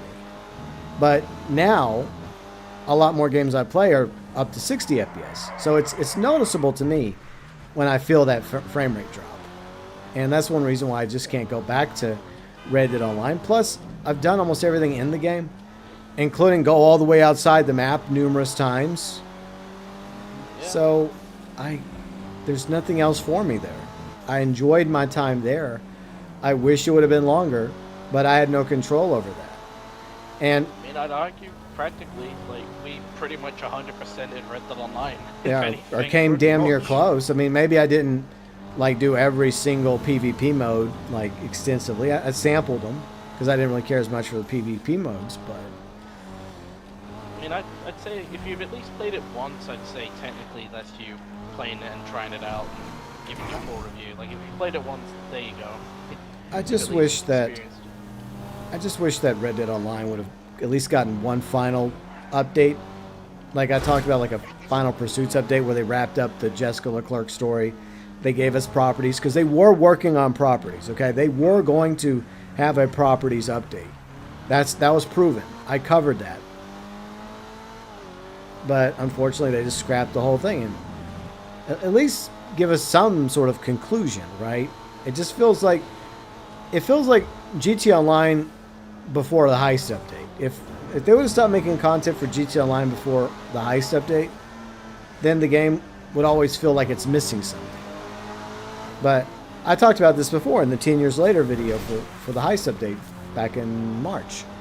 Like, once that update finally came out, it felt like that something important was finally added to GTA Online. But that never happened with Red Dead Online. Just like Kane has talked about before, why didn't we get robberies, you know, similar to heist, like bank robberies, train robberies, stagecoach robberies? Like, we were denied that. And that's why Red Dead Online, well, that is one of many reasons why Red Dead Online just feels unfulfilled and unfinished. So I don't want to go through that again. Especially if Rockstar is planning a new Red Dead game. Why do you think that we're going to give you like a chance if you come out with a new Red Dead Online? It's like, yeah, we've been there already, Rockstar. Just make us a single player game, okay? Like, when it comes to Red Dead Online, don't bother, Rockstar. Or like if the next game's a bully game. Like, I've cited before why I think a bully online game would be stupid. You know, single player, yes, but not every single game out there needs to have an online multiplayer mode because so many of them are half-assed and are only done out of sheer greed.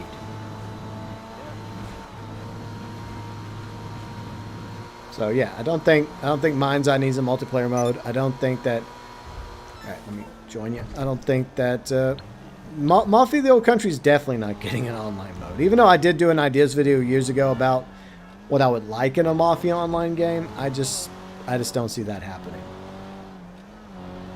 A cool concept, but it would have to be like its own thing, like Fallout 76 or Elder Scrolls Online. The only one that really can pull it off, I mean, there's maybe a few, but obviously GTA 6 and 6 Online will be popular because GTA Online is popular.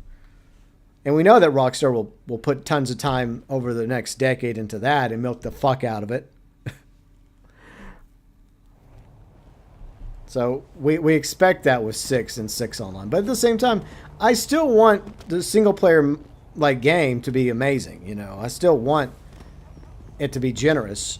Maybe not to the same level as Red Dead Redemption 2 in length. But obviously want to feel like I'm paying $70 and I'm getting my money's worth out of at least the single player aspect of GTA 6. So I hope it's not too short. But I don't think it's... Sorry to interrupt there, GB. Snake, could you leave your CEO so I can invite you? Oh, when I was near him earlier, it looked like he was delivering someone to his night. Okay, so he might be. Like he was doing Yeah, we'll just help you. Yeah, right. I think he was. Right I think he now- was being raided or something. It's okay, Snake. No, go for it. No. It's an English Dave request. We'll have fun with that. Oh, Yeah. oh, yeah. Okay, enjoy Oh, he's almost done with it anyway. Oh. He's I'll just, wait, I'll wait. Yeah, it's almost done. All right, so... he's just gonna take him to the nightclub. All right, so anything you guys want to add to that? I think you pretty much said everything I wanted to say as well regarding that topic. Mhm. Yeah, because I pretty much feel the exact same way you do, man. Regarding how botched Red Dead Online was and giving Rockstar a chance. I mean, We gave him a obviously chance. I think with GTA, you know, with GTA 6, that's a given. Like, that's gonna sell like hotcakes. Let's all be realistic. That will sell like hotcakes, and Mhm. Yep. the online, it will make fucking billions with a B. Oh, I'm yeah. calling it. Yeah, I can't wait to buy that on the PS5, 6, and 7.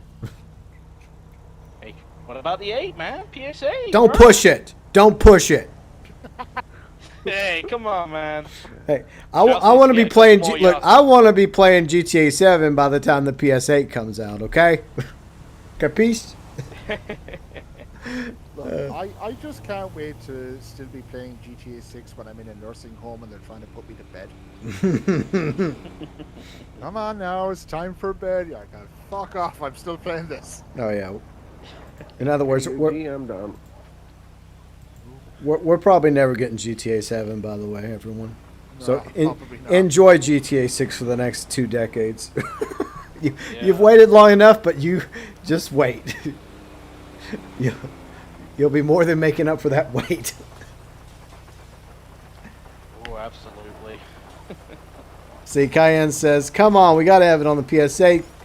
No, it's been milked enough, okay? I want to move on to GTA 7. By the time the PS8 comes out, I probably won't have proper bladder control. I just hope I'm still around by the time we have a PS8. It's all good, man. You can, I mean, they'll figure out cryogenic freezing by the time. Our cybernetics, and we'll have all of our parts replaced by, like, cloned, robots. like regrown organs. Yeah. And we'll all be half machine. You're bikers, right? There we go. Because the buyer wants to put a bike into the back of a truck. Then we can build cube good to go ships when you and go assimilating other planets. What?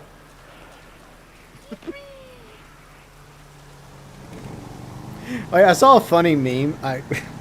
You know, there's always like Star Trek versus Star Wars. I know this is getting a little sci-fi for a minute because I'm enjoying Andor because it started off kind of slow season 2, but it's getting good, and hopefully the last 3 episodes are amazing. But there's a meme that often between Star Trek and Star Wars. One I saw the other earlier today was the Death Star shooting a Borg cube and it not blowing up the Borg cube, and that makes no damn sense because the Borg ships would take damage, but they adapt, right? I don't think a Borg cube would be able to adapt after one Death Star blast. One is all it would take to deal with the Borg cube. I'm just saying, sorry Star Trek fans. I have to side with the Star Wars fans on this one. If that can survive it, then fucking Alderaan should have survived. Exactly. The fucker blew up a planet. Yeah. And the Borg cube is huge, but it's not as big as a planet, you know. Yeah. It was just asteroids and dust and rubble and screams that just disappeared. Exactly. Red, welcome back. Red, you're welcome to come back into voice chat and give us your opinion about Mafia the Old Country, because I know you've been playing the Mafia games. ChrisYoungGunn, what's up, Chris? How you doing? Hope you're well. I do appreciate all of you that have been hanging out with us today while we just goof off in GTA. Talking GTA 6, talking Mafia the Old Country, and other nonsense.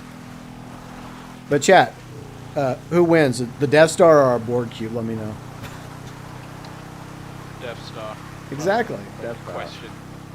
Not even like no debating, no fucking like questioning the logics and logistics. Nah, Death Star, bro. Yeah. It blew up a fucking planet. Yeah, because the only way the Borg adapt, what happens is a few Borg get killed, right? And then they adapt to the phaser fire. So a few Borg have to be tanked or dropped before they adapt to that blast. They're not adapting after their Borg cube is blown to bits by the Death Star. There is no adapting when you're just debris in space. I've been a Star Wars fan, and even I'm betting on the Death Star. Yeah. Well, I mean, if you're a Star Wars fan, obviously you're going to bet on the Death Star. Duh. Yeah. I don't really watch this. Well, I'm a Trekkie and a Star Wars fan. Okay, I like other stuff like Farscape, Battlestar Galactica, yada yada. But in this case, yeah, I'm siding with Star Wars. Like the only way the Borg wins is if they have somebody in an X-wing with some Force abilities. Now, Luke. Now. But I don't think Luke. I don't think Luke would want to become a Borg. But then again, he does end up with some cybernetics, with a fake hand. Even his fake hand becomes the ghost as well. There we go. Yeah, Really bad movie. that's when you know they didn't really care, because at the very least you think that the fake hand would have fallen to the ground at the end of Rise of Skywalker. I mean, Last Jedi. Fuck those movies. They suck. I mean, that's how bad they are. We don't even want to remember which one they were. Yeah, I don't. I agree. Chris says, I'm doing all right. Just woke up. Had a double last night. Man, that sucks. But hopefully you're well rested, Chris. Yeah. I know I was freaking tired. Like, I slept in, like, Friday morning. And I woke up, like, a little later than usual, like 8:30. Usually I wake up, like, about 7:30, maybe 8 o'clock. I know that some people are like, wow, I wish I could wake up that late. But I was working, like Thursday on a few, obviously a few Mafia videos and a couple other things. So I was freaking tired by the time I made it to bed. But it was funny because the contractor that I have, like, repairing my back porch and my balcony, like, it was the one day he was actually going to come early. So I wake up with a text message from him, so I feel kind of bad. I'm like, yeah, dude, I just woke up. But the good news is he doesn't live too far from me, so it wasn't really that big of a deal. Bob, I'm not interested. But thank you. Wait, what was Bob doing? He sent me I think he sent a mass invite for an HSW race. But Oh. Yeah, seeing it myself too. Oh, even I got one. Thank you, Bob. Yeah, have fun. I don't like racing. You enjoy racing, bro. Yeah. I So didn't get one, so I got away scot-free. lucky you.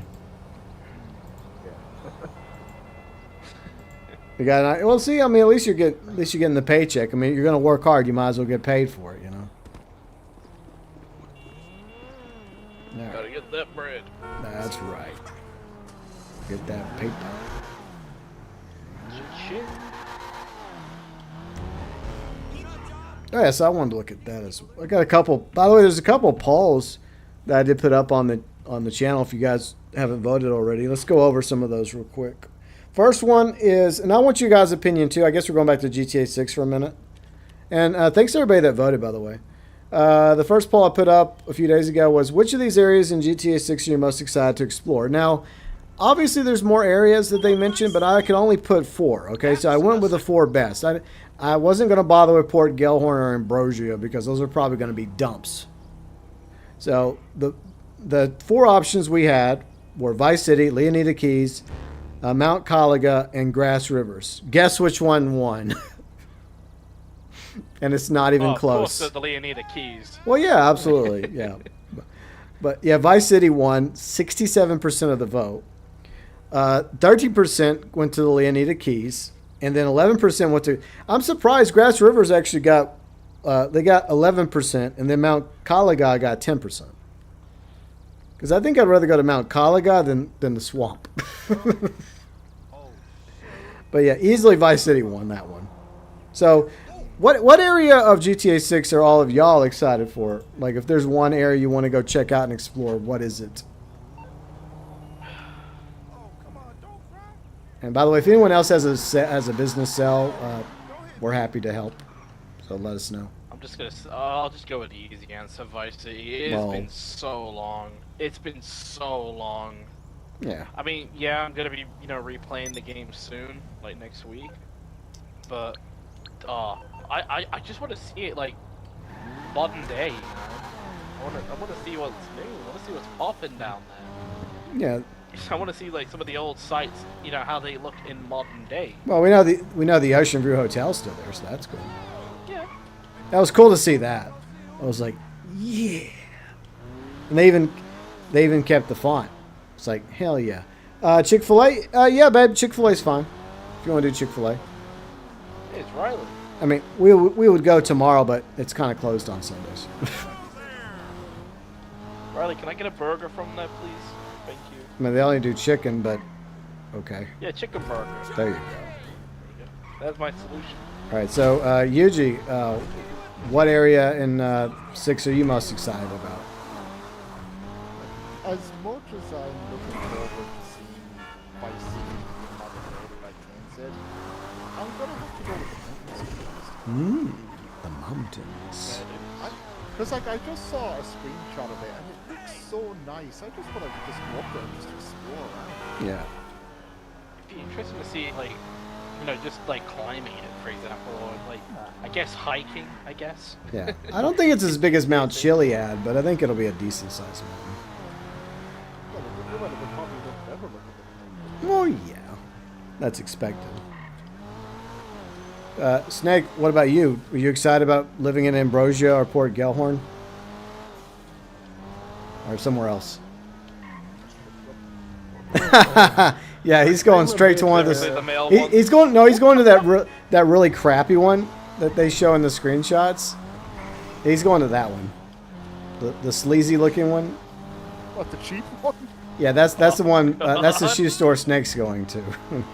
One out in the middle of nowhere. There's only like freaking cents used for. Yeah. So Snake, in all seriousness, is there an area in Leonida and GTA 6 you're most excited about? The swamp area. The swamp. Actually. Yeah. Then you can yell at the gators for eating you. Stop eating me, stupid gators! Stupid gators! Exactly. I'm very curious how it will work with them. Probably similar to Red Dead Redemption 2. Both. Oh, the gators. And Yeah. the fishing and the hunting. That's what I'm mostly looking forward to. I can't wait to be playing like GTA 6 online, just minding my own business, doing some deep sea fishing, and somebody blows up my boat while I'm fishing. I can't wait. I was fishing, you fuck faces. It's gonna give us fucking flashbacks to Red Dead Online. Yeah. Remember the Red Dead Online fishing You know, briefers? yeah, we used to fish and assholes would come up behind us and just shoot us. Like, seriously? We're fishing. Or in certain situations, like, just shit would go wrong while fishing. Like, you remember that one time? Oh, I think yeah. someone had a fucking bounty when we were fishing. Oh yeah, and we were trying to fish, and he was in our posse, and the bounty hunters kept showing up, attacking him, and us by extension, like, dude, do something about your bounty. Oh, It was man. so fucking annoying. I know years ago, but that's one thing I will never forget from it. Oh yeah, that was funny. That situation was both funny and annoying in hindsight, but mostly funny looking back on it now. Just like we're hanging out, fishing in the little spot where Javi and Arthur go fishing in that one camping activity, and then boom! Yeah. The bounty hunters are after us. They're like why are you like blaming us? You know, we're innocent. We're just trying to do some fishing. It's not our fault we have a guy with a bounty on us. We didn't know he had a bounty on him, officer. If we knew, we'd turn him in. Exactly. Gotta turn myself in. Let's see. Chris says, I won't go to Vice City until the story permits. More fun that way. The Keys is your first place to explore. Yeah, the Keys does look beautiful. Like, I already said this. Once the ankle bracelet comes off and I'm able to actually explore the map as Lucy or Jason, like, that's what I'm doing for the remainder of episode 1 of my playthrough. Like, I'll play through the tutorial, and I'll enjoy the tutorial, but the moment the game allows me to travel throughout the entire state of Leonida, guess what? I'm going. We're going on an adventure. We're going on an adventure, and then we'll pick up where we leave off with episode 2. That's exactly what I'm going to do. Let's see. FIB says the Leonida Keys. We didn't get the Gator Keys in Vice City. I don't know if they were ever going to add that in Vice City. I think Vice City was just, obviously limitations, because originally it was just going to be a DLC for 3. But then it became its own game. So we have the Leonida Keys, which does sound better than the Gator Keys. It just sounds lazy, to be honest.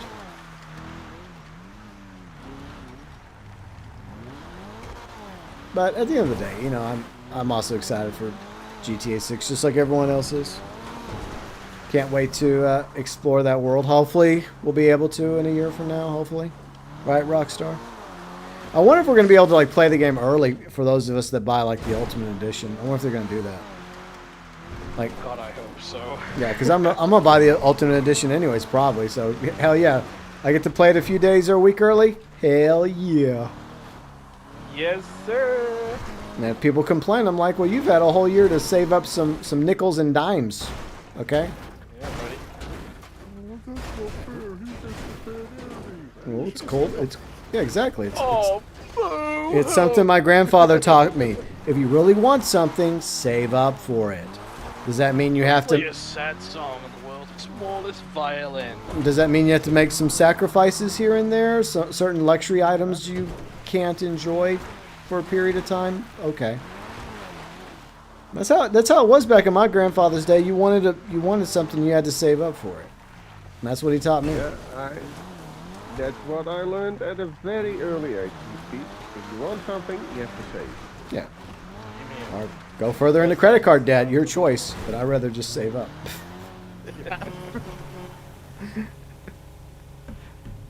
Okay, so the next poll I'm gonna go over real quick.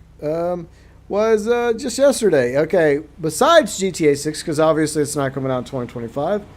What other game are you most excited about coming out this year? So I'm gonna let each of you guys tell me: is there another game that's coming out this year?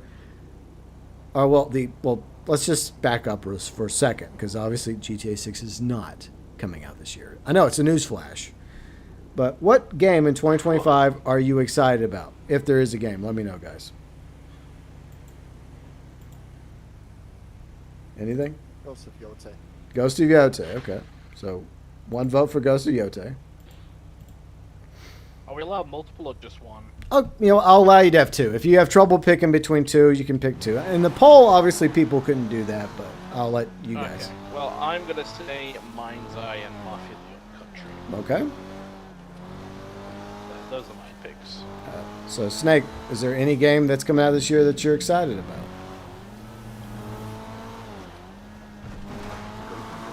Okay. That's one. Definitely. Okay, that's cool. All right, so let's go over the poll real quick. So thanks again to everybody that voted in this poll. Which of these games coming out this year are you most excited about? The majority is Mafia. 56% are excited about Mafia: The Old Country. In second place, Ghost of Yotei at 26%. Doom, The Dark Age, which is actually coming out very, very soon. A lot of people are excited about the new Doom game. That's at 11%. And then Mind's Eye is in last place with 7% of the vote. So, all right. So, and Noob is excited about Doom as well. Chris is excited about Ghost of Yote. FIB is excited about Mafia and Blind's Eye. Noob's also excited about Shinobi Art of Vengeance. Yeah, there's quite a few really good games coming out. Obviously, I couldn't put a whole bunch of games on the poll. I can only do like 4. So I had to pick, the 3 I'm going to play. And then I went for like a 4th one. And I looked, and I was just like, okay, which one would be a good 4th option? Okay, and I just went with Doom. So. But I don't know, it's hard. I mean, because I'm a huge Mafia fan. So I am excited for Mafia the Old Country. I'm also excited for Ghost of Yote because I love Ghost of Tsushima. And I know it's set in the future, like it's centuries after the story of Jin. I hope Atsu's a good character. I hope the setting is really good. It looks amazing. So I'm hoping Ghost of Yote, I don't know if it's going to exceed Ghost of Tsushima, but I hope it at least gets close enough, I mean, maybe the gameplay's better, maybe graphically looks better, but story-wise, character-wise, I think that's tough. Because Jin's story is so good, and the setting is amazing on Tsushima. And some of the other characters, like Lord Shimura and Yuna and all the other ones you encounter. Plus, Colton Khan is such a great antagonist, along with the Mongols. See, Cayenne says Mafia for sure. Riley says Mafia and the FNAF game.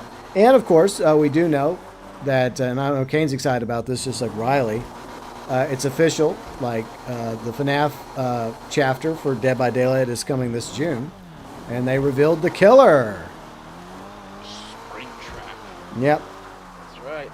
And one really cool thing as well is he's being voiced by Matthew Lillard, yeah. Lillard? Yeah, I hope I didn't put okay, thank you. Yeah. I don't want to say his last name in case I said it wrong. Yeah. That happens. Yeah, Look, I screw that up all the time. That's fine. So that's kind of cool. Yeah. I was talking to my other friend's group pie about this the other day, and I basically said exactly what we've talked about and theorized a few times, as well as I think I was talking earlier about this. But I really hope that, although Springtrap's going to be the main killer, right? That's going to be the main outfit. Hopefully there'll be other outfits where it's other, characters from the FNAF series, like Freddy. Yeah, other animatronics, yeah. Chica. Yeah, well, that's the name of it. That's going to be the in-game name of it, because each killer has their own name. Like they have the official license name, but Dead by Daylight also gives them a unique name. Like for example, Freddy Krueger is called the Nightmare in Dead by Daylight, and Springtrap's name is the animatronic. And I think that there is some case to be made about the other ones being options. Because they did say in the panel, Riley and I were watching it yesterday, that Springtrap will have other cosmetics. And it only makes sense for the other cosmetics to be some of the other, maybe not all the other animatronics, but Freddy, Bunny, right? Or Bonnie. Yeah, Freddy, Bonnie. The base 4, right? Yeah, Freddy, Bonnie, and Chica. Because those bodies would work. I don't know if Foxy would work because his body's a little different looking. But I guess. I mean, I'm sure they'll find a way to make it work. Because he's a little slimmer, though. I know, but you have to go by... Yeah, I guess what I'm trying to say is, if you look at the base, and Riley could probably... I mean, she's more of a FNAF, connoisseur and expert than me. But the builds of Freddy, Bonnie, Chica are about the same. And, same as Springtrap, more or less. But, Foxy, he's a little different looking. Build-wise. Oh, yeah, I know. He's more, shorter, I guess, right? Or a little slimmer. So I don't know if... Slimmer, yeah.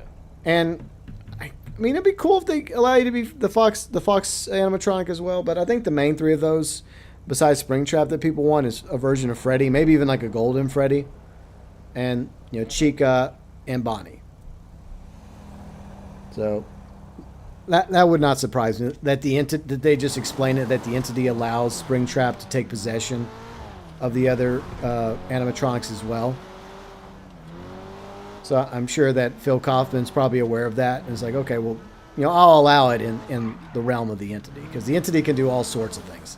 The entity is basically, she's like the god of that realm, and everything that happens in the realm of the entity is because for her own appeal, like the survivors and the killers going at it over and over and over again.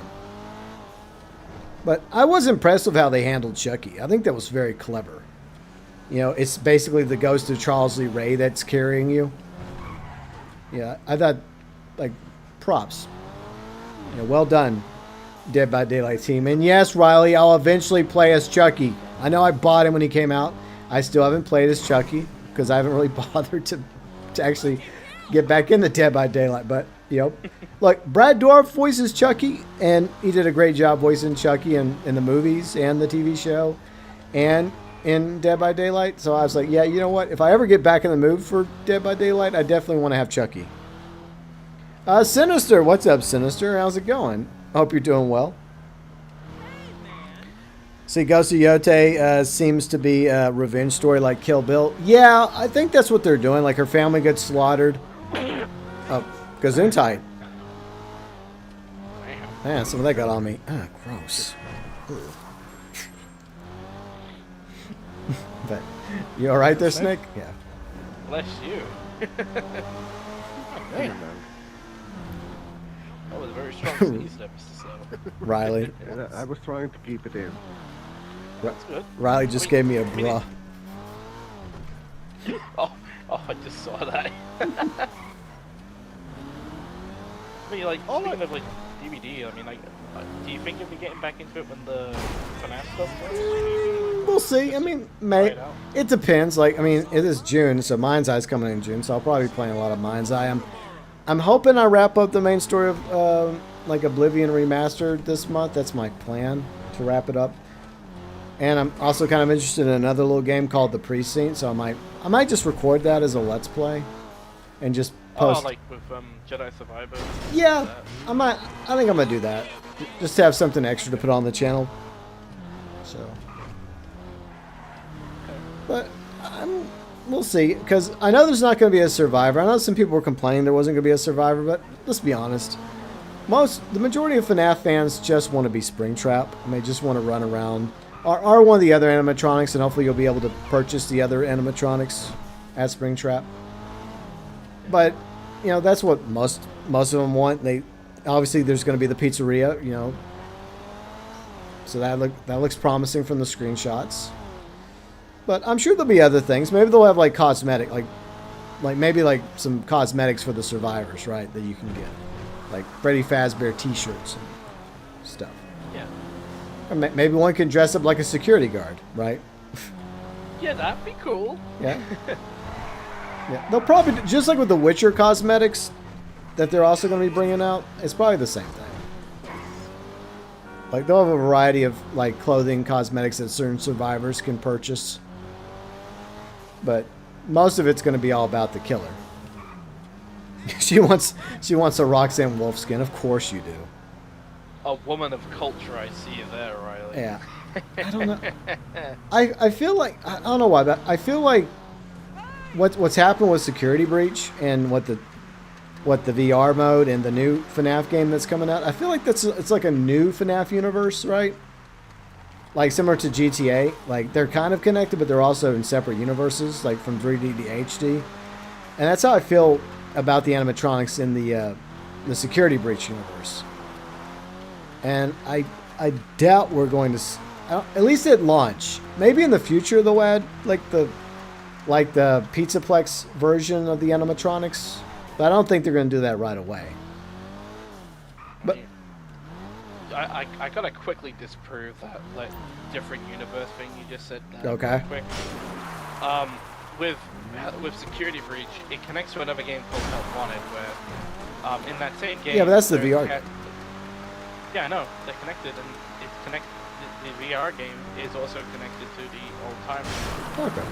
Because it mentions about, like, stuff that was found from the old places and that's what slowly corrupted Vanessa. And, you know, 'cause you kept hearing Springtrap voice. Yeah, well, like I said, I'm not an expert. I mean, there's a lot more. I mean, like, the thing is, I don't want this stream to go from like a discussion stream about, you know, what we're discussing to like a fucking game theory video. That's fine. But basically, Too Long Don't Read. It's the same universe. Okay. It's the same universe. All right, well, I'll take your word for it. But I still don't think they're going to add those skins. I mean, I'd be surprised. But I do feel like that they're going to be focusing, like, on this chapter on the OGs. So I think maybe in the future you'll see, like, newer skins of animatronics from, like FNAF 2 and 3 and 4 and maybe Security Breach down the road. It depends on their deal, right? With I think it's still, like, Phil Kaufman owns FNAF, but I don't know if they're doing... Scott Kaufman, my bad. I don't know if the deal is directly... I don't know if the deal is directly with him or with Stillwool, this collaboration, but... Because I don't know the finer details about it. But maybe it's implied in the license agreement that they can sprinkle in, like, future animatronics for Springtrap to use. I don't know. Probably... I think probably both of them were involved in the deal. Yeah. Obviously, mainly Scott. Yes, maybe Stillwool as well. Yeah. But, I mean, Stillwell may have more say over, like, the current skins, right? Over the Security Breach, Help Wanted. Where everything before that, you know, like, Scott has, like, more control over and say over, license-wise and legally. Yeah. It would be cool, though, if, like, one of the survivors could get a Vanny outfit. So maybe you'll be able to have a Vanny outfit, Riley, but it won't be for Springtrap.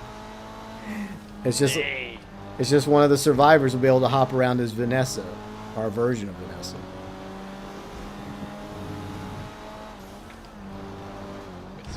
We're so back if that's the case. Yeah. But anyways, I think that's probably it for today, unless there's anything else you guys want to add.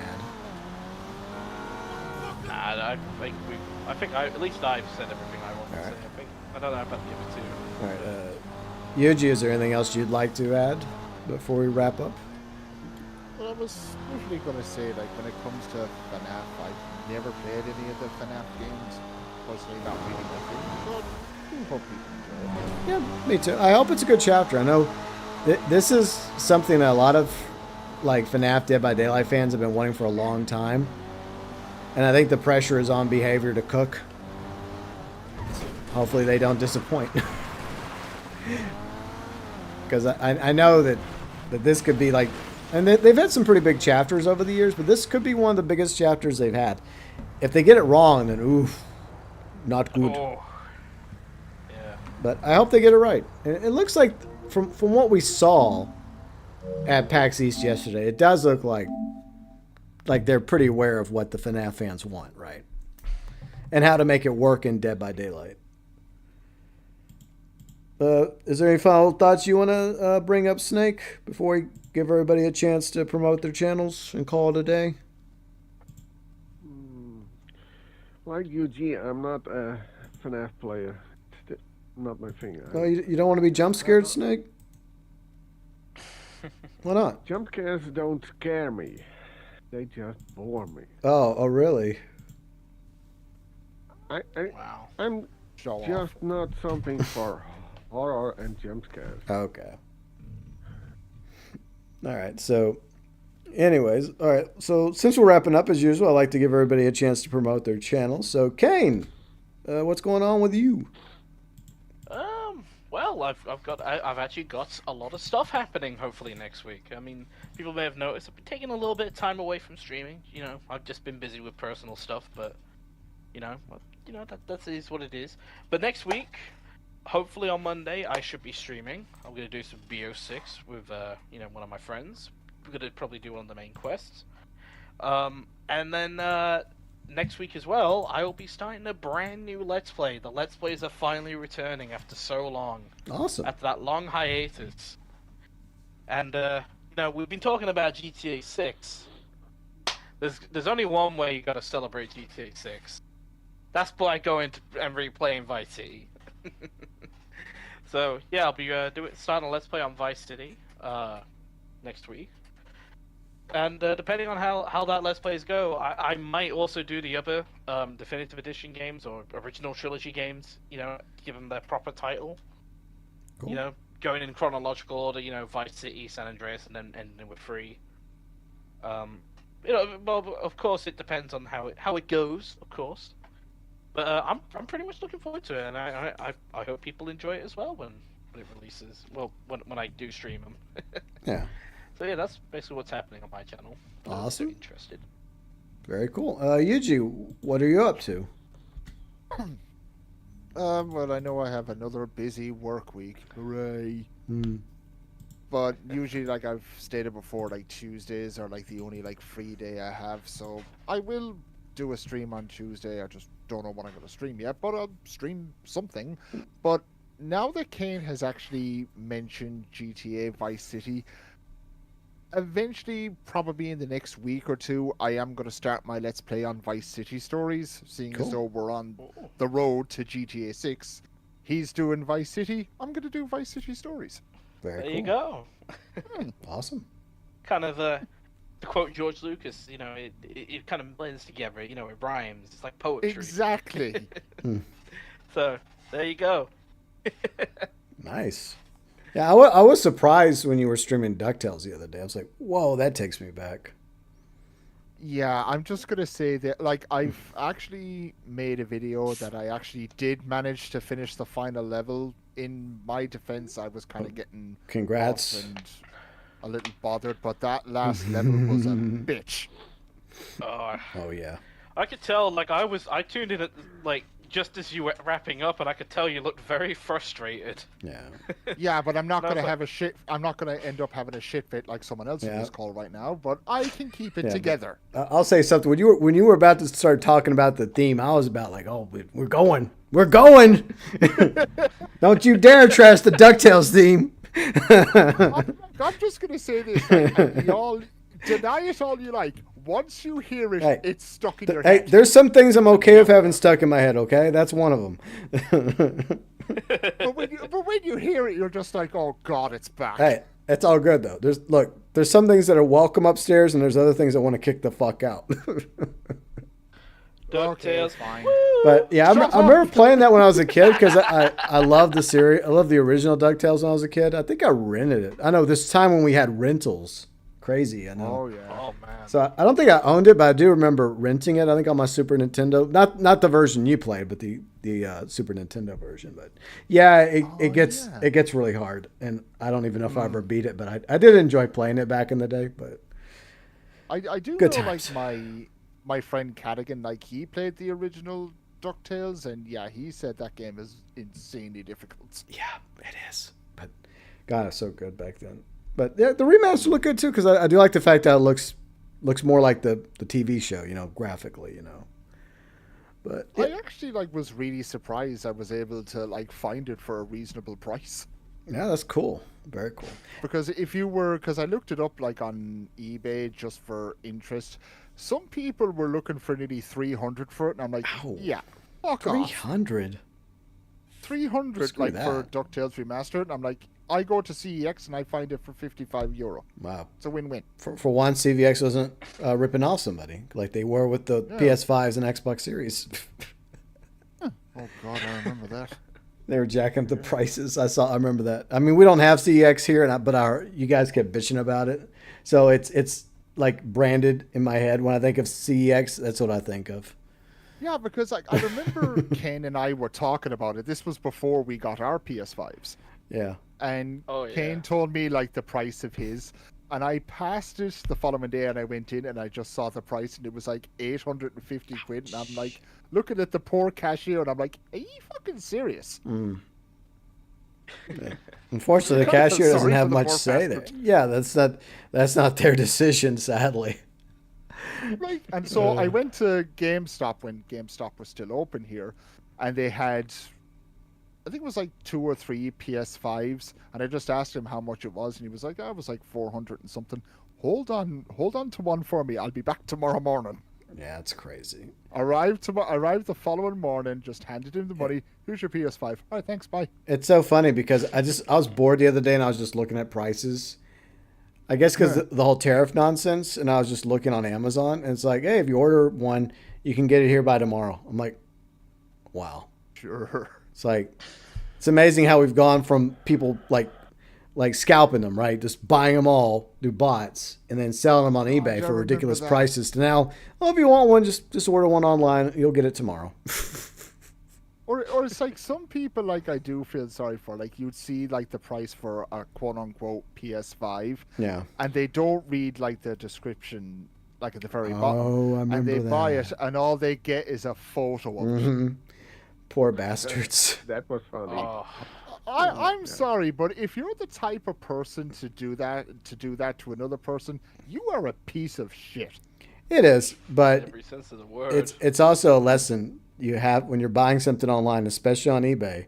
You got to make sure they've got a good rating. That's if they don't have a good rating, I don't fucking bother with them. I'm like, no. Yeah. And if it looks too good to be true, you may want to read the fine print because, yeah, you might just be getting a photo of a PS5. But anyways, Snake, what are you up to? What do you got going on? Well, tomorrow I'll be doing another Cyberpunk. And I just checked out my other Xbox One for the present of Star Wars Jedi Fallen Order. Okay. Because I'm about to start that one up again. I don't know if that's a good idea. Oh, Jesus. I saw someone else play it 3 evenings in a row. I don't know if... Look, I got very salty playing those games. And I'm not the best player, Snake. I don't know if you should play those. Well, I can only say I'm not the best player. But like you. I'm Snake. This is GB like giving you genuine friend advice. Look, you will get very salty. I got salty as fuck. Imagine what's going to happen with you. I'm concerned about your well-being, Snake. Look, I'm a Star Wars fan. I enjoy playing Fallen Order and Survivor, but if you go back and watch those playthroughs, I get very, very salty because there's things that happen in the game that I'm not very good at timing-wise, and I screw up, make mistakes, and I pay for it, and I get salty over it. I'm worried that you may face a worse fate than me. But you've been warned. I can assure you, I am not planning on doing Survivor. Well, like, Fallen Order's no picnic either. No. Yeah, and you have less abilities in that game. Yeah, they're both hard. I mean, they're not like Dark Souls hard, but I mean, unless you bump the difficulty up. But even, I think I was playing at, I think I was playing at Jedi Knight, because there's like a youngling, apprentice, Padawan, then Master. I forgot the difficulty level. I think Jedi Master was like the highest. Yeah, Master's the highest. Yeah. Okay, so I fucked that. I was never gonna play at that level. But I don't know, Snake. I think you should maybe reconsider. But in the end, we're just trying to give you some advice. Take it or leave it. And we'll watch, and when you get salty, we'll have a good laugh. But just remember, we tried. Kane, Yuji, and I, we tried. Yeah. Anything else? The footage as well. Anything else that happens from here on out is basically a nature documentary. Oh, and we know Sinistro will get excited. He's like, yes, please, Snake, play Jedi Fallen Order, because Sinister loves the salt. Look, I'm just gonna say this, Sinister. Do you want to send Snake to the emergency room? It's not. In all fairness, it's not Sinister's fault. It's not. Look, if I get salty and I rage, it's not the viewer's fault. So they have a right to laugh at me and try and give me advice and help me, and I fuck up. It's on me. Yep. I don't blame them if something happens to me during one of my Let's Plays. That's on me. The same thing goes with Snake. So I'm thick-skinned enough to accept that I can laugh at Snake, but I'm willing to be laughed at as well when I fuck up and when I get salty over video games. Yeah, it's the same with the rest of us. I mean, if one of us fuck up, you feel free to laugh at us. Exactly. Yeah. Like, here's my opinion about it. if I wasn't thick-skinned about it, I wouldn't show you guys my Let's Plays. I wouldn't do this. I wouldn't play video games. I wouldn't stream video games because I know I'm not the best player. I don't have to be like Elon and hire somebody to play for me. Like, I just enjoy playing. Like I don't claim to be a pro player. I never will be, but you know, I'll try to beat these games, and even if I get very salty along the way, I'll try until the bitter end. But let's see, who doesn't love salt? It's true. We do like the salt, like whether it's from me or Yuji or Kane or especially Snake.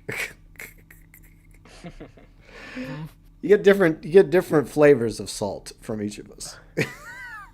Yep. I think like when it comes to like salt or whatever, Snake is at the top. Yeah. He's like S plus. Yeah, he's S tier. GB would be probably an A tier. Well, And I Kane think, and I are somewhere at the bottom. you know what I think? I think Yeah. some of you won't admit it. I'm sure Sinister would. Maybe Sinister would admit this. But ever since Riley moved in with me, y'all probably noticed that I've tried to be less salty. Because it does bother Riley when she hears me yelling. Even if I'm not yelling at her, she doesn't like it. I can't blame her. I have a loud voice. And when I yell and scream when playing a video game, I get loud. She doesn't like that. So I have, over the past, 4 years now, I have tried to not be as salty and tried to calm myself. And now sometimes it doesn't work. Like Jedi Survivor 2 years ago. I was doing the Let's Play of that 2 years ago. I started it while I was like packing up the old house, and then I finished it here. And you can go back and rewatch it. And there are definitely lots of salty moments. In fact, I made the mistake of having my window open, like in my other room. And I think my neighbors overheard me yelling and screaming. And so I think that may have left kind of a bad impression of me 2 years ago. They're probably wondering who the fuck I was screaming at. But I never had that conversation with them. I don't know if they remember that, but I stood up to cool off, right? And I walk out of the room, and then I look out the window, and I see some neighbors talking across the street. I'm like, oh, fuck with me. God damn it. I think they heard me. Great way to introduce yourself to the neighborhood. So as far as they know, I'm some piece of shit yelling at my fiance now wife, you know? You know, they have no idea that I'm just yelling at a video game. So not exactly the best impression. So good job, me. Well done. So like I guess that was kind of a wake-up call for me. Like, yeah, A, don't open the window. B, close that door behind me if I'm going to get really salty to kind of, you know, like stop some of the salt from bleeding across the house. And so I've tried, but I definitely have moments where the salt does come out. It just happens. Okay, seeing as though we're on this subject, Snake, I've got a question. Yep. Have you neighbors? I have Did they ever Do they complain? ever, like, 27 different neighbors. 27? Christ. Yeah, What about the avoiding closest neighbors to you? Do you ever get complaints? them. No. Wow. Okay, that's a fucking lie. Bullshit. I don't know. Maybe lives in one of the older places that have really thick walls. No, because I regularly ask my neighbors if I'm bothering them or not. Okay. No one ever complains to me. Or maybe they just enjoy the salt as well, and you don't realize it. Probably. My gaming room is a bedroom. Oh. Okay, so maybe you strategically put it in a spot where people can't hear you yelling and screaming. Okay. Plus, the back, behind my back, is a fully double insulation wall. Smart. Yeah, I have some padding in front of me as well, so. I should get more, but yeah, eventually. Yeah. All right, let me catch up with chat real quick. Let's see. Cayenne, roll back to the time you. Oh, yeah, Joe's Adventures. Yeah, there was some salt there because that's I love Mafia 2, but the DLCs for Mafia 2 suck. And they're fucking salty as hell. I got salty playing those. What a great first impression. Yeah, that was a great first impression for some of y'all. Imagine coming to my channel and the first thing you see is me yelling and screaming about a video game. and then for some reason you decide to stick around. Yeah, I like this guy. Subscribe. I like the cut of your jib. Yeah, Sinister's like, Sinister says, if I get salty, my significant other doesn't like it either. Exactly. So that's why I try. I do try. And here's the difference between Riley and me. I'll get mad about something and I'll scream about it, and then it's over, right? But her madness builds up like a volcano, right? She never erupts, but at least I can get it out of my fucking system. So, to my credit, I get mad about shit, I blow up, and then that's it. But she just doesn't understand how that works. I'm like, but that's just the way it's always worked for me. If I get angry about something, I'll yell, like fuck this shit. Like whenever I'm up here trying to work on a video and the computer keeps freezing on me because of Vegas sucking ass. Oh God, yeah. I don't do it as much anymore because I learned a workaround. I'll just like, if it fucks up, I just calm down. I don't blow up. I restart the computer and then I'll render it to a certain point to right where it froze. And then I'll render the other half and then I'll just slap it together and then I'll upload it. So it doesn't happen as much as it once did. I do try to limit my salty moments, but they still happen. That's what makes you entertaining. Well, I appreciate that, Cayenne. Thank you. I hope there's many flavors to me. Like I got the salt, I got the cheese, I got all sorts of things, I have many flavors that make up me, not just the salt. But sometimes you get more salt than you expect. See, Sinister says, I subscribed when I watched the Mafia Rage. Oh yeah, that was definitely salty. My rage, and I think Kane had some rage when he tried to do it. Oh yeah, the race. Oh yeah. And then Red, he does it. He's like, oh, this is easy. It's like, of course it's easy for you doing races. Of course. Yeah, Red does it like on Classic, and it's like he does it like so easily. Kid and GB, are we a joke to you? Yeah. Yeah. Salt, cheese. Are you a Cheeto? Yes, I'm a puffy Cheeto. White cheddar, puffy Cheetos. That's me. Okay then.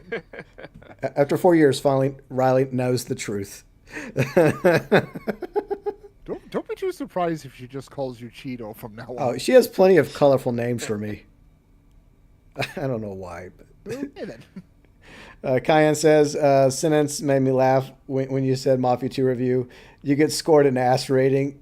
Yeah. Yeah, pretty much. Look, I love Mafia 2. I absolutely do. I would like for them to go back and like remaster it with Unreal Engine 5 like they did with Oblivion. That would be really cool, right? But the DLCs are ass. That's just a fact. Yeah. The DLCs for Mafia 2 are ass. And the only one that I would maybe recommend you do is Joe's Adventure because the Jimmy ones have nothing to do with the main story. Nothing at all. Thing is, I'll be honest, I don't think you should even do Joe's Adventures as well, just because it's a very badly designed DLC. It's bad. I know you get some lore for Mafia 2 in it, but I mean, it's not worth it. I really want to know who was like the employee that thought of like putting a timer on a tailing mission. Because Yeah. whoever did that, I hope they got fired. I really do. I don't wish anyone to get fired from their place of work, but putting timers on a tailing mission, Yeah. bro. Yeah, What? I don't know why they did that. It didn't even make fucking sense. It's like, just let the players enjoy the fucking DLC. Don't add this unnecessary pressure to it. But, see, yeah, the Jimmies are definitely not worth doing. Maybe Joe, but I would. That's just if you're really fucking bored and you just want a little bit more time and see some things that happen between like Vito going to prison and Vito coming out of prison from Joe's point of view. But it's not necessary. I agree with Ken on that. But anyways, guys, it was fun. Thank you for hanging out with me today. And yeah, we talked about GTA 6. We talked about Mafia the Old Country and a lot of other stuff as well. And I do appreciate everybody that watched as well. Final thoughts before we go? Nothing. I think everybody's done. Like, yeah, we said. I think we pretty much wore ourselves out. Well. Yeah. Anyways, Snake, Kane, Yuji, thank you so much, guys, for hanging out with me today. Enjoy the rest of your weekend, and I will catch y'all later. Yeah, you too, man. Thanks for having us on. It was a fun discussion stream. Yeah. Bye, guys. Bye-bye, everyone. Take care. All right, if you get a chance, check out Kane's channel, Yuji's channel, Snake's channel. And oh yeah, I forgot, Red was also here for a little bit, so check out Red's channel as well. Red focuses a lot on Forza, so he focuses on the vehicles in Forza Horizon 5. And my cat's excited. He's excited because the stream's coming to an end, and I finally get to give him attention. Right, Turding? You get attention. Lucky you. But yeah, I hope you guys enjoyed today's stream. It was a different stream. I mean, not really, because we usually do this anyways, but I wanted to theme the stream around talking about specifically GTA 6 and then talking about Mafia, the old country. I thought it went well. Riley, bye, GB. See you next time. I'll miss you. Yeah, I'll miss you too for the whole few seconds I don't get to see you. I guess we're going to get Chick-fil-A. But anyways, yeah, if you enjoyed today's stream, on your way out the door, be sure and drop a like. If you're new to the channel, check out all my other content and streams. We're covering GT Online on Thursdays, the event week video pinned in the live chat. Link below in the description section. And anything regarding GTA 6 we'll continue to cover, as well as Mafia, the old country. And any other games that interest me that I will continue to play or will play in the future. Like we're going to continue with Oblivion Remastered tomorrow, Sunday, 12 p.m. Central, 6 p.m. UK. The main story of Oblivion Remastered, till we're done with it. Hopefully in a few weeks from now we'll be done. But we'll continue our playthrough of that on Sundays for the time being. And then I might do a Let's Play of The Precinct. Maybe I'll just record those as episodes for y'all to enjoy. And then coming up in June, we got Mind's Eye I'm going to be streaming. And then in August, Mafia, the Old Country. And then Riley and I will both be streaming Ghost of Yote coming up in October. So that is going to be fun as well. A lot of great games coming out this year. And all the other content and streams, if you enjoy, you're more than welcome to subscribe to the channel. And for future content streams, ding the bell to be notified. I think it works every now and then. Be sure and check out all my friends' channels, Kane's channel, Yuji's channel, Snake's channel, my wife's channel, because we're technically husband and wife now via common law. Riley Blackfox's channel, she's been doing some streams now. She's playing some Wild Assault, and she's also playing Spirit of the North 2, and I think the next episode of Spirit of the North 2 will be tomorrow night on her channel. So that's happening over on Riley's channel. We also have a vlogs channel together where we post a monthly vlog. So all those channels can be found in the featured channel section. And a big thank you as always to all of you, my amazing viewers, subscribers, fans, friends, mods, heroes for May 2025, and our members. Huge thank you to all of our amazing members for your support. If you want to learn more about the membership program, click the join button. All members get access to the badges, the emotes, shout outs at the beginning of live streams. You get included below in the description section of live streams, early access to one video a week, and you also get included in the about section of the channel where you can find the live stream schedule as well as my socials, X, our amazing Discord community, the vlogs channel, and my political channel. By the way, I did do a political video the other day. I know, it's been weeks. I finally put something else up over there. Yay, whoop-de-doo. Every now and then I got to scratch that itch, right? But anyways, I hope you have a great week ahead, and hopefully our end week. So enjoy the rest of your weekend and the week that's coming. Tomorrow, hopefully I'll see y'all for Oblivion Remastered, Sunday, 12 p.m. Central, 6 p.m. UK. Till then, from the bottom of my heart, from me to each and every one of you, as always, thanks for watching.